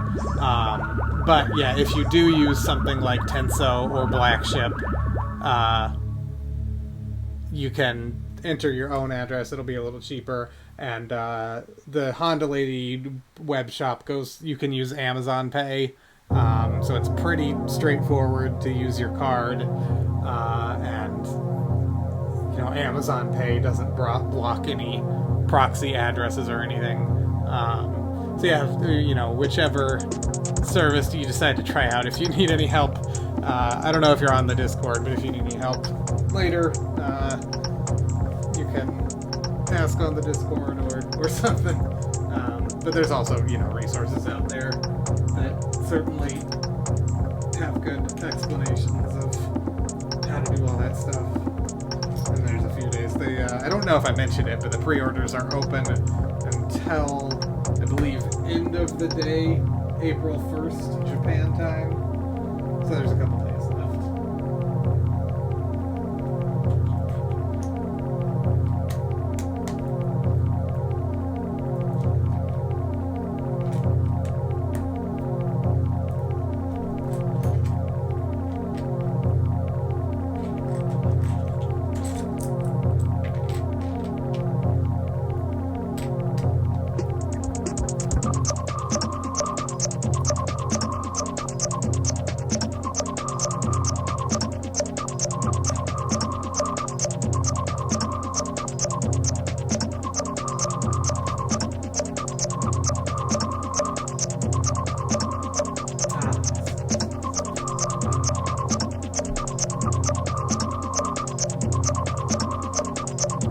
Yeah, exactly.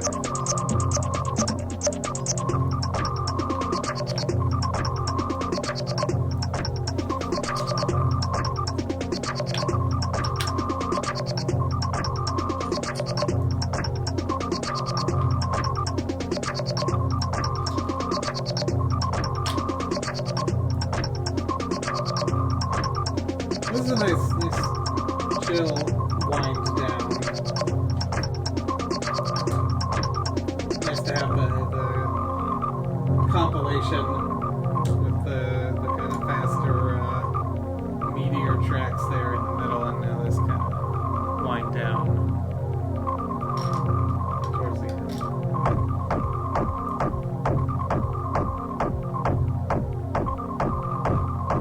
I am able to underdeclare value with Black Ship just fine. I've never had them change it. But I mean, I am also in the US. I don't know if they're more strict if they're shipping to a European country.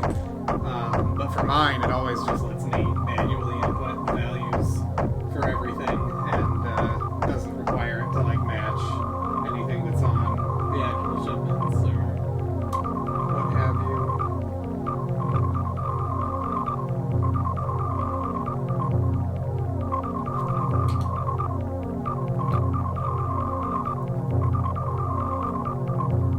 But other people may have different experience with that. Yeah, I've never been hit with customs with import fees anyway.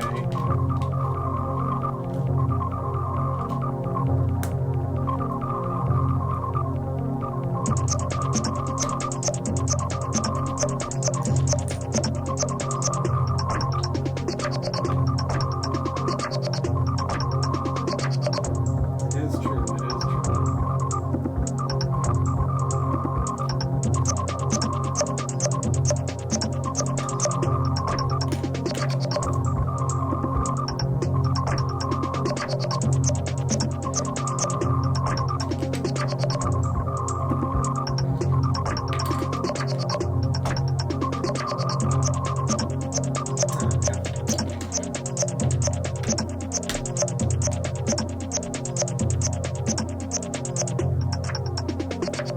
Oof.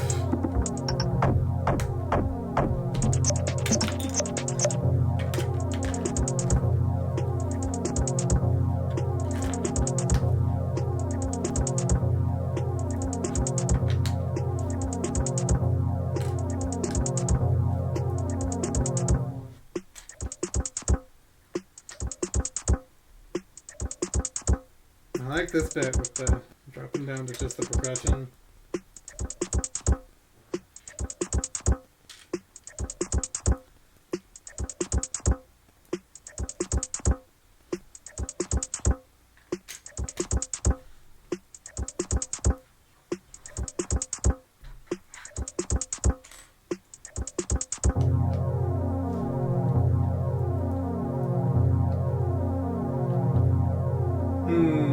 Oh yeah. I would not be surprised by that. Did I do something completely wrong again?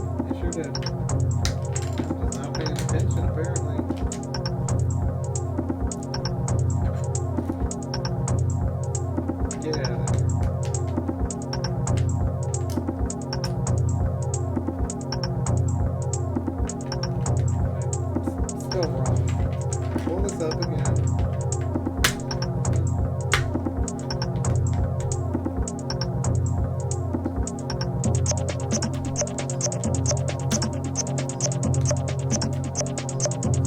Down. There.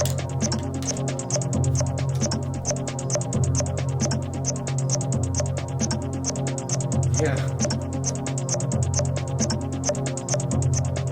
Oh, I forgot to give Lloyd here his sword. So sorry.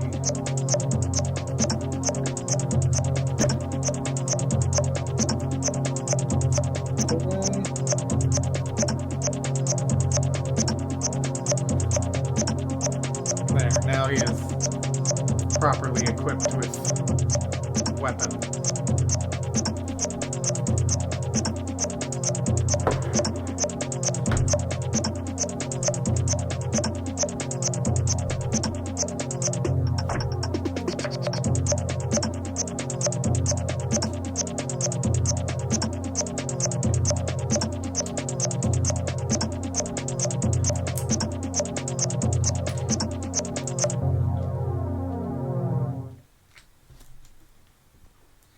Finish up this bag and then we'll look at the final liner notes for this album.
Okay, so that's the end of those instructions, but we still got 3 whole pieces here. Where did I miss? Okay, I see one of them immediately. That goes there. Where did I miss 2 of these guys?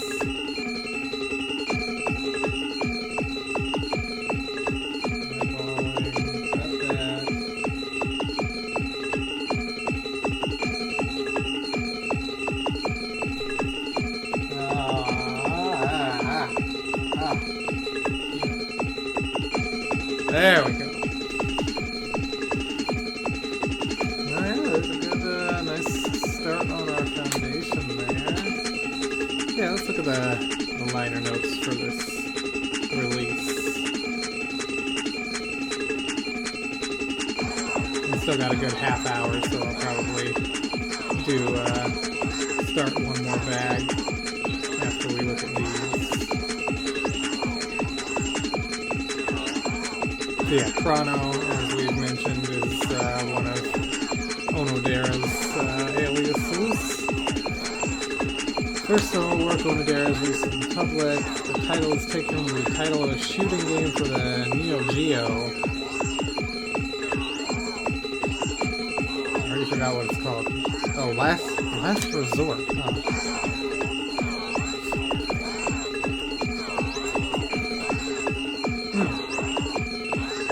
It's on Arcade Archives.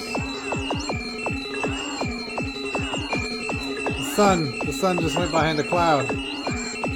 I wonder if the lighting on my face changed. I did, yeah, that's absolutely wild. I wish I had space to do something like that. Yeah, let's not... Oh, I don't have my browser up, do I? Oops. Sorry, I pulled up the liner notes, but just didn't even have the browser up. So, I just read the first couple sentences, but yeah, first solo work from Onodera. Title is taken from the title of the shooting game for the Neo Geo. I wonder what happens here. Yeah, it's up there. Oh, Bigfoot.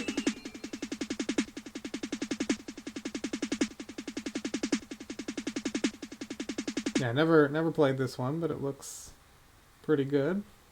I wonder why this is the most replayed part of the video.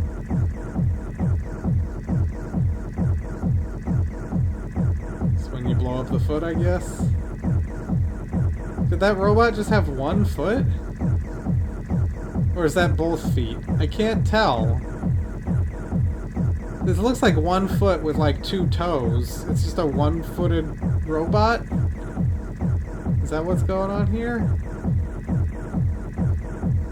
And then it just bounces away? You don't even get to kill it? Oh, okay, no, it bounces back and forth.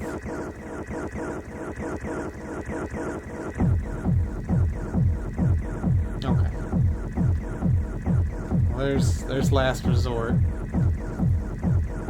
Title is also taken from the title of an album by the new wave band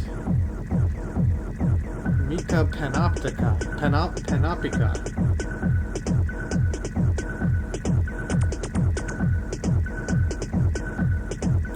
Sounds like he's fond of Ocean Graph, which was the first track. Yeah, I guess that was hardcore ambient, I suppose.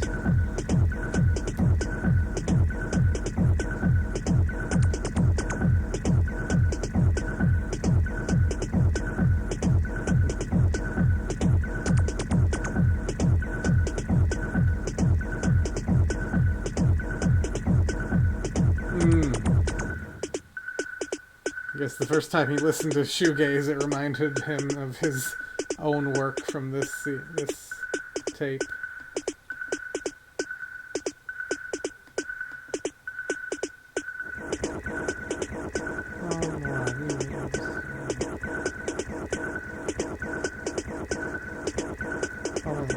Sparkling sound is a sampling loop in channel 1 with a sampler to shift the localization.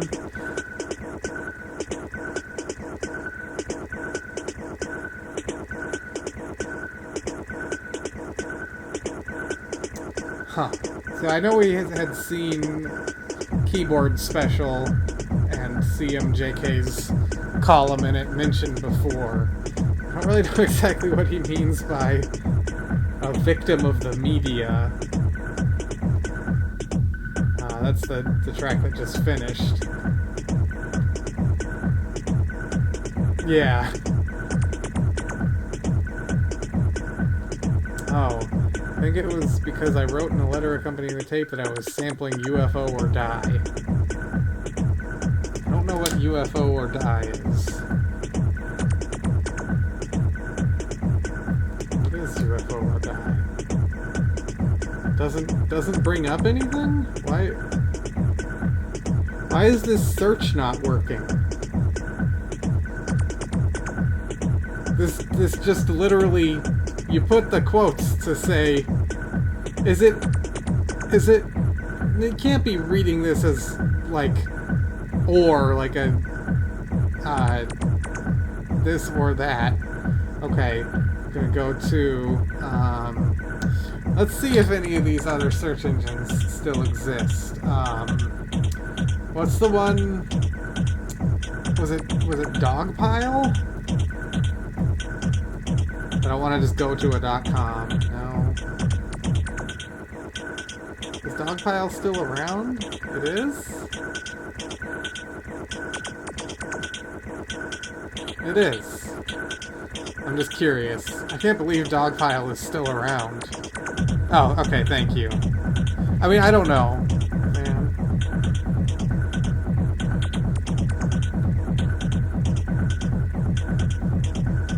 Thank you. Yeah, I should stop using Google anyway. Okay. Yeah, makes sense. But, like, that should come up on the first page of Google. There's no reason that shouldn't come up when you do this. If I add Discogs? Yes, okay. That's just... yeah.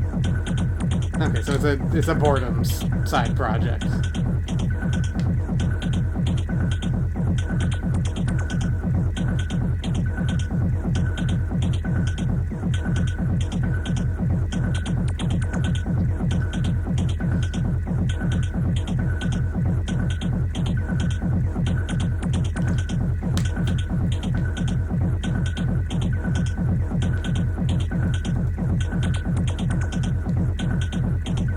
Huh. Okay, I mean, sure. I guess, yeah, there's no reason that you can't just lowercase it. I did not realize, though, that, that Google, even, like...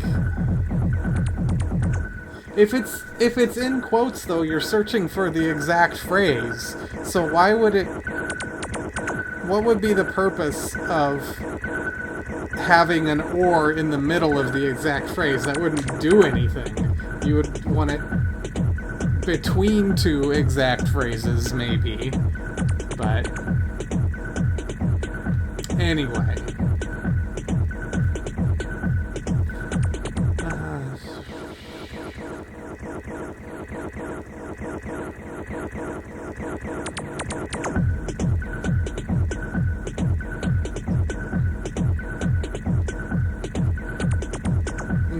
Archery inspired by mind design.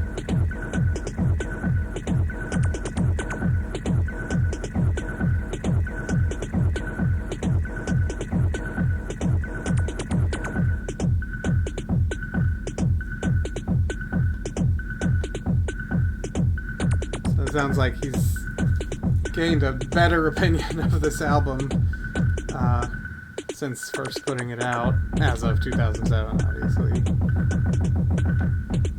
Okay, and so Gasoline Taxi, who does the remix on the last track, is DJ Shiitake Nebulizer.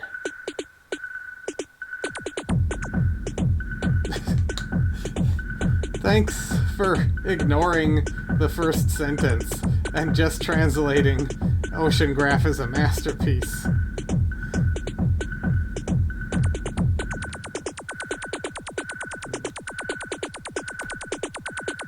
Why? It's so strange. And I bet as soon as I hit enter, yeah.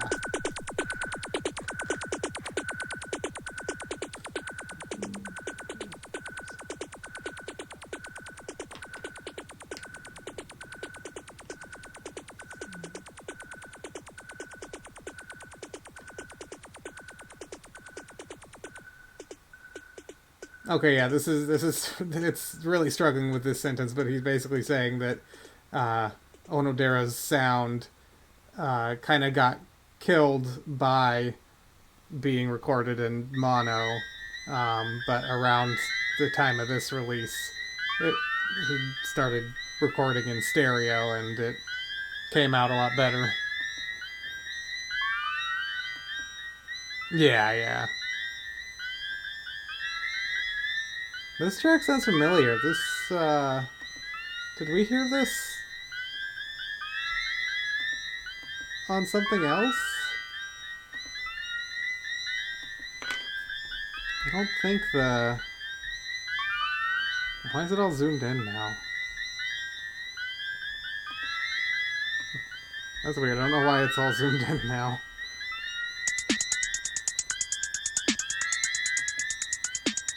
That's weird. I swear we heard this. Yeah, okay.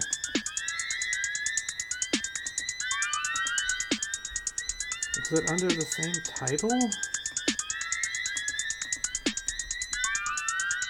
Yeah, okay, yeah, this is... Okay, so this is just a track from believe in the hand power. And I just didn't feel the need to mention it in the liner notes for this release. Oceangraph is a masterpiece.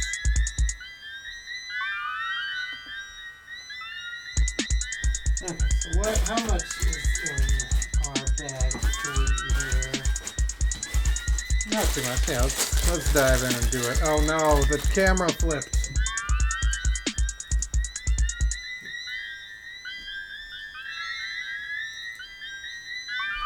I guess I should look it up again, but I feel like I remember checking and there's no way to disable that functionality on this camera. I wish it didn't do that. It's really annoying. But yeah, definitely when I first got it, that was happening and I looked it up and it seemed like there was no way to keep it from doing that. Could tear it open and remove the gyro sensor or whatever, accelerometer, whatever's in there.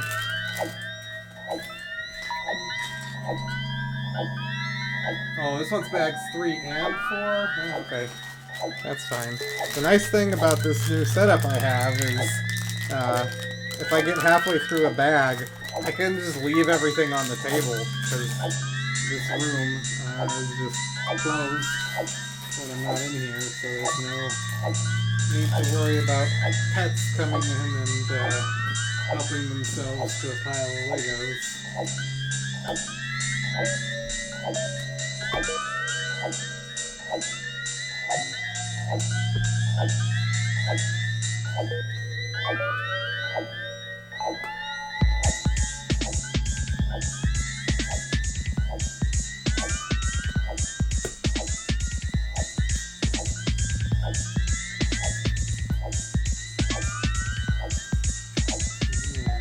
One of my favorite things, placing down these water tiles here.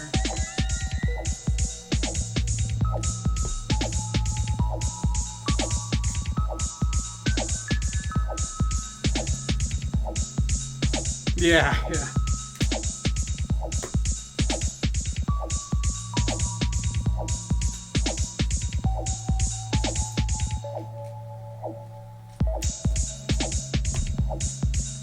Yeah, Yucca is definitely an interesting title for this track.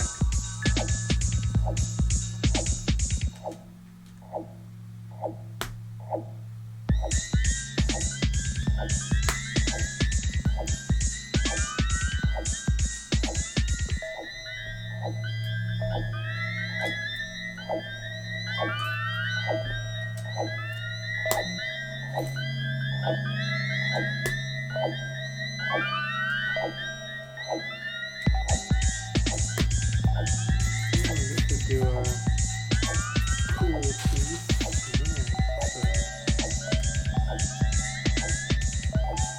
Yeah, 2x2 water piece with a little stud in the middle.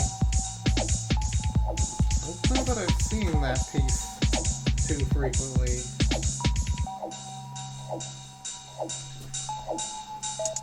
I'm curious.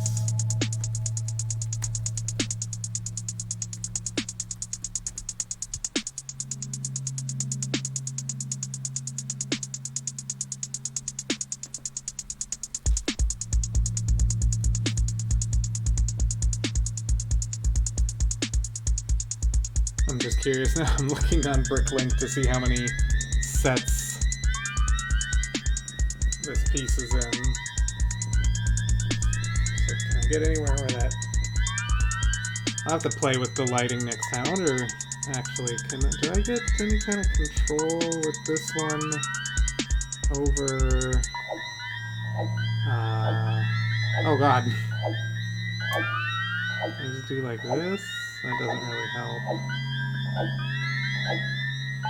Ooh! Yeah, I guess there's probably not really much I can do to tone that down in the camera. Just make it black and white, there we go. And then like this. Yeah, I'll figure out if I can do something, just because I don't like that bright light shining directly on my forehead.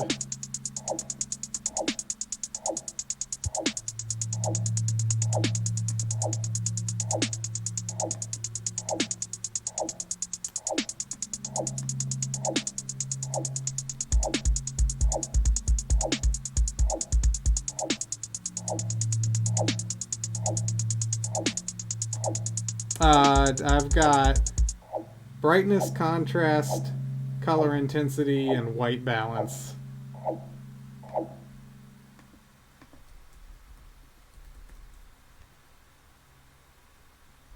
Okay, so this piece in the transparent blue is only in a small handful of sets here. It looks like it's a... Oh, yeah, it's a recent piece. Looks like it only got introduced in 2023.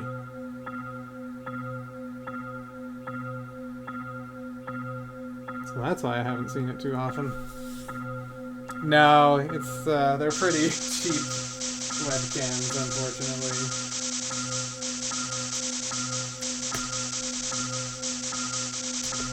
They're just, you know, from Best Buy.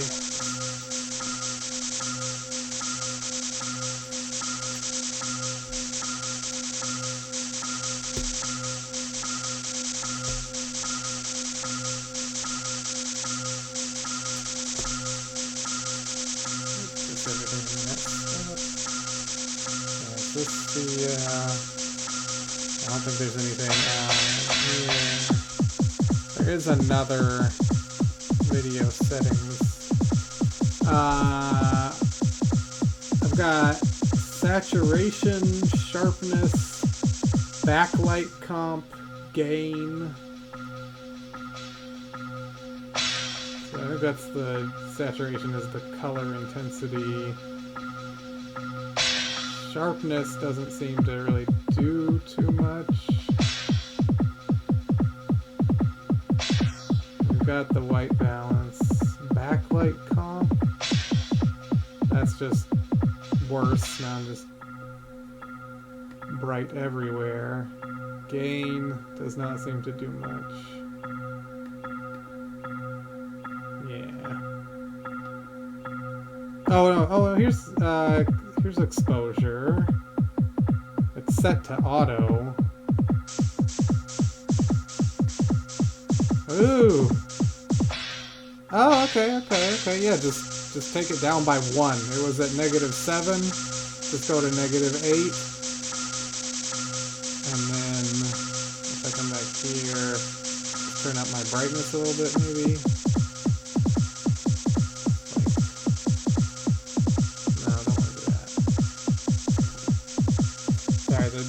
Sun is like in my eyes too, but I mean that's better. Honestly, I think that's good now. If I look here, but yeah, that's way better. I think that yeah. I mean, I'm gonna play with a little tiny bit more. Yeah, that's like too much contrast. 55 brightness. Yeah, that's like too much.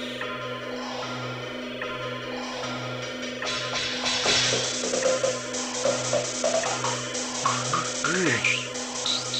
I could turn the color intensity. Oh no, it got stuck at 0. It won't come back. I'm trapped in the black and white dimension. Oh no. I got too greedy. What has my hubris done? Let's see here. Go back to this one. Bring back to because there's 2 different video settings controls. Okay, this one. That looks good, I think.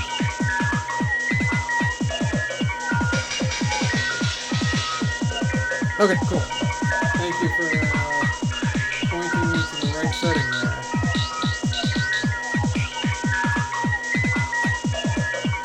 Yeah, I don't know why so there's a fancy standalone Logitech camera control app, and then there's the webcam settings that, like, I think you get to from... So, they open directly from OBS, but I think you get to them from, like, Control Panel or the Devices and Hardware window or whatever. And that has more options than the fancy, nice Logitech camera control UI, for whatever reason.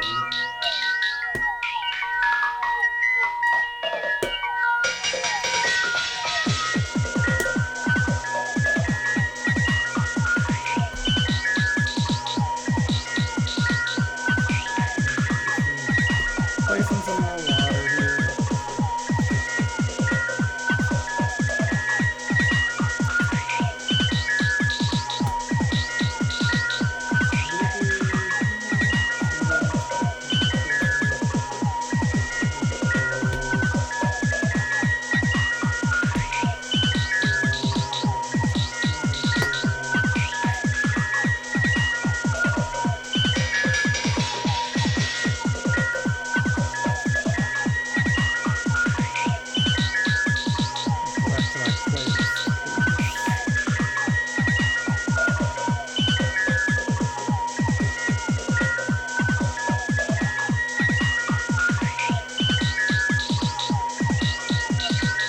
I mean, there's an advanced tab, and it has what it has and doesn't have the rest. But it's not a big deal to just open the other page, just a couple extra clicks.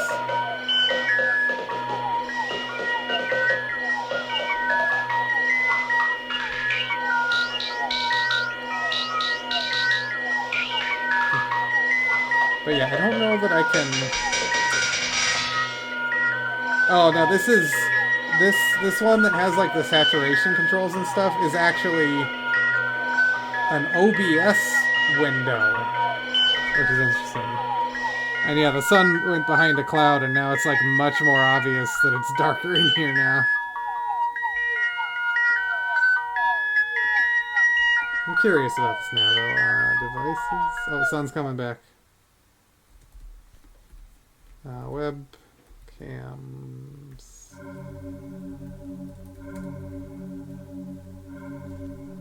Printer. I thought that this window would have.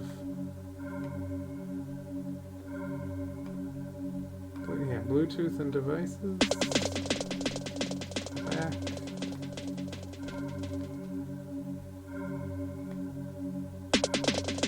Let's see.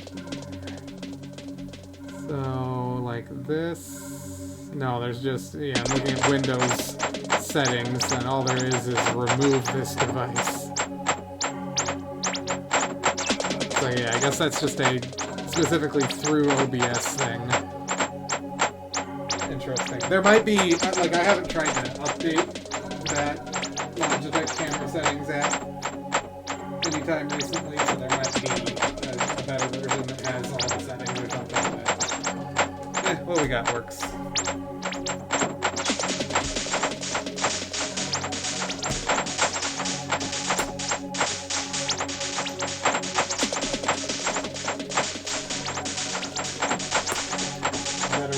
Finish this step, or I'll be really confused when I come back.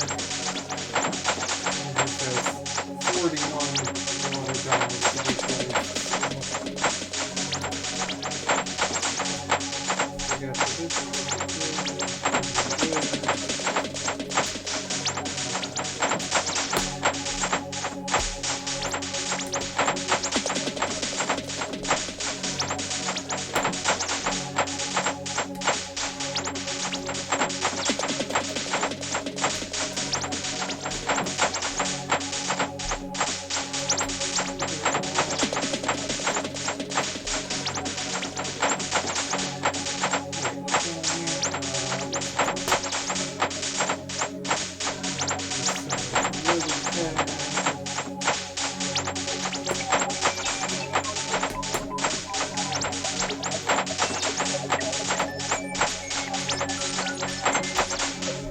this whole album definitely feels like very 1995. Like, these feel like something that, like, you buy a new Windows 95 PC, and it would come with some, like, bespoke built-in media player app with 3 sample tracks, and one of them would be something like this.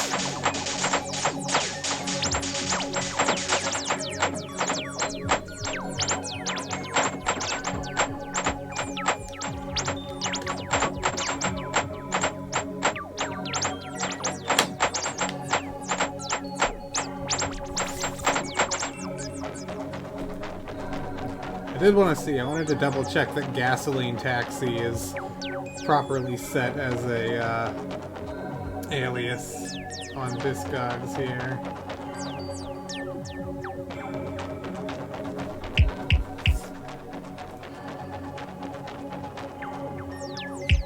Ah, it's not. So I'll go to the Nebulizer.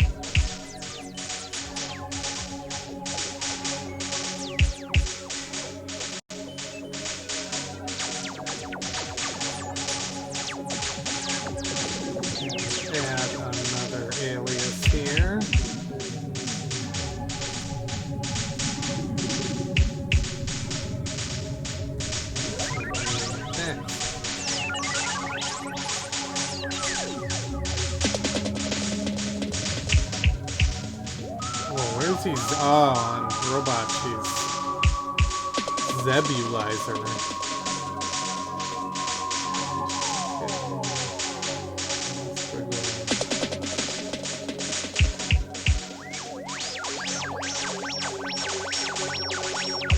Yeah, this is Takeshita. So it's like, is this an alias or is this an A and a B? This definitely feels like on the border. I feel like alias is more correct, but very, very big.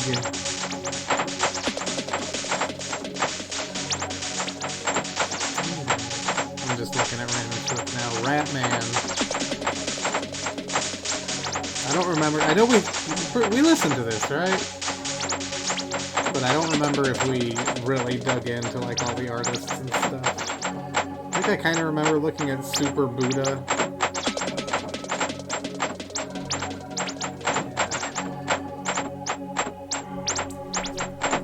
Let's see here. Just a little bit more. One more thing I wanted to round out the day as we wrap up here. Going into our final track, the Gasoline Taxi remix.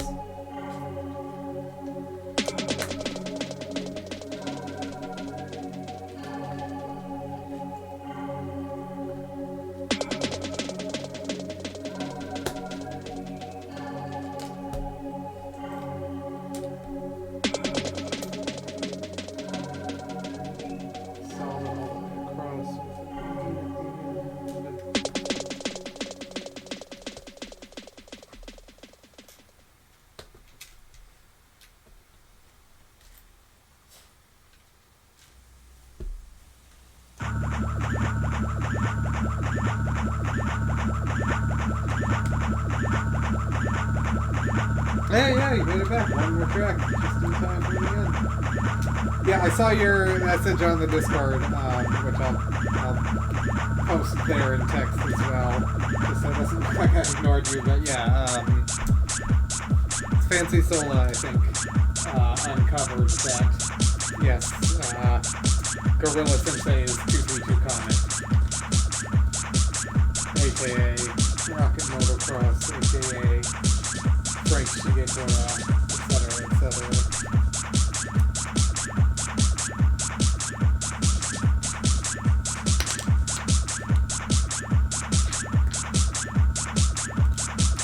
So the gorilla mystery was solved.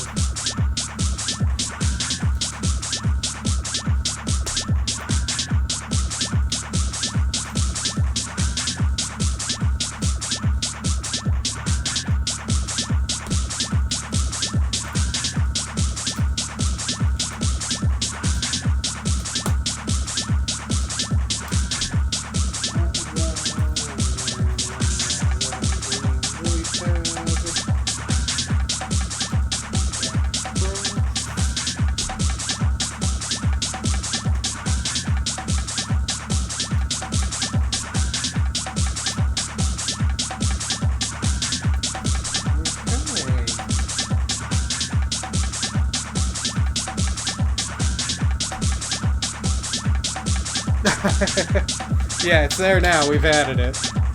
That's a good ear, though. Yeah.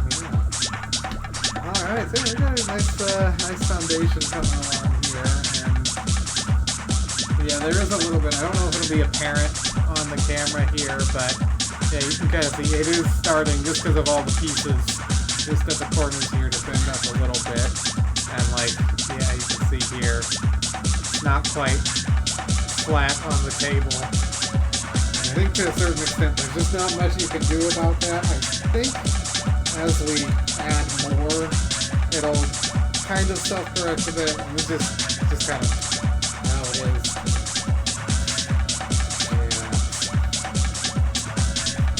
Yeah. But yeah, let's go ahead and get you our password. Did anybody have any luck guessing the password ahead of time?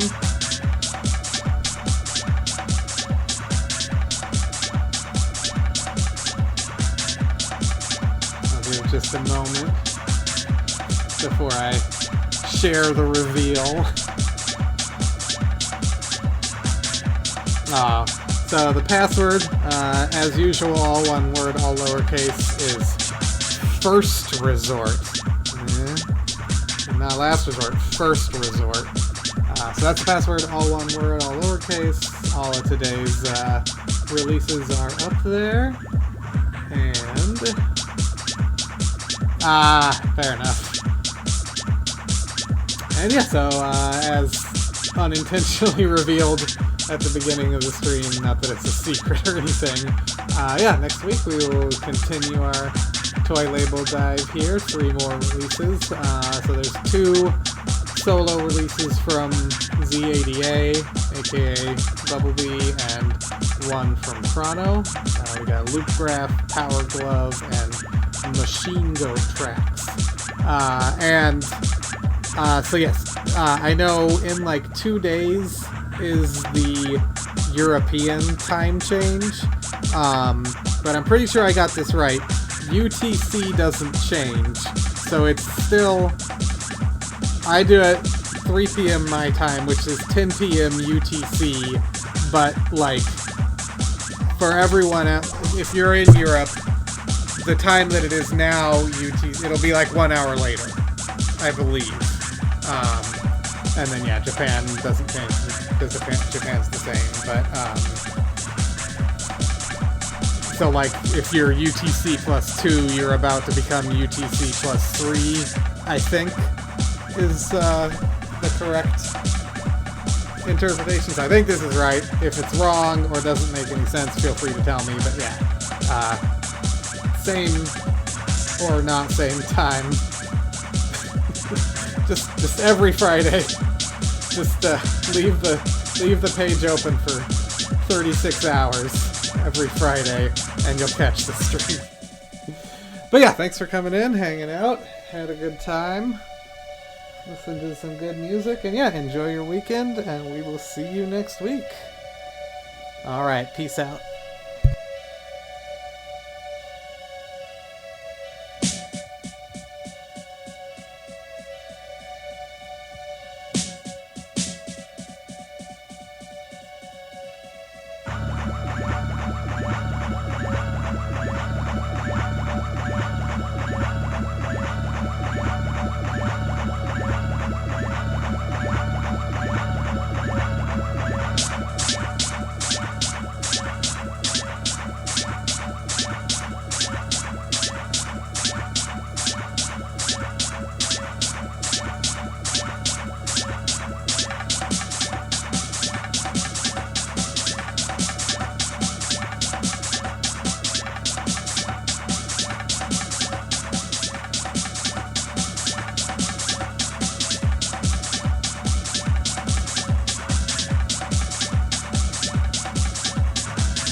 Work watching! Hey guys, I'm Tom Thomas. Welcome to Work Watching! Today, the great movie director Tadakuro will audition American actors for his new movie. Yoko's interpreting will play an important role in finding the right actors. Okay, let's go! Work watching! Next. Hi, I'm number 7. I'm Caleb Buckley. I'm a spy, and when I try to take the gun, I'm gonna fall off the cliff and into the river. Oh.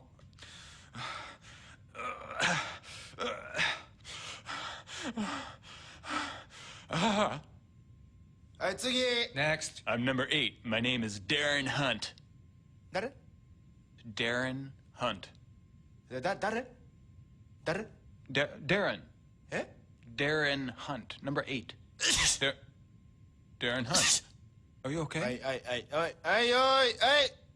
I am a hero who is gonna give up. No.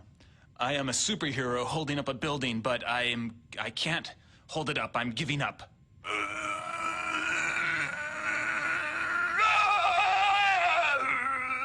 I'm Stephanie Jackson, number 95. I meet my friend on the street, and there's this bad kid, and above him is a UFO. And I do a double take. Go. Oh, yeah.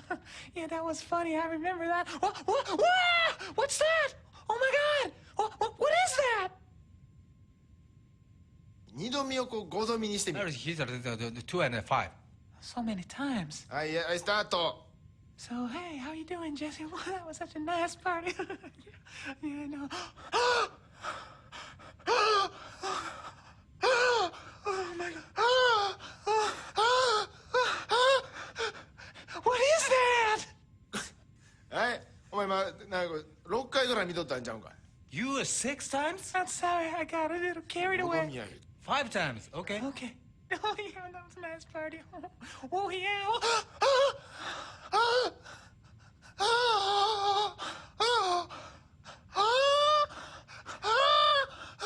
my God, what is that? It looks like it's from outer space. なんでこいつ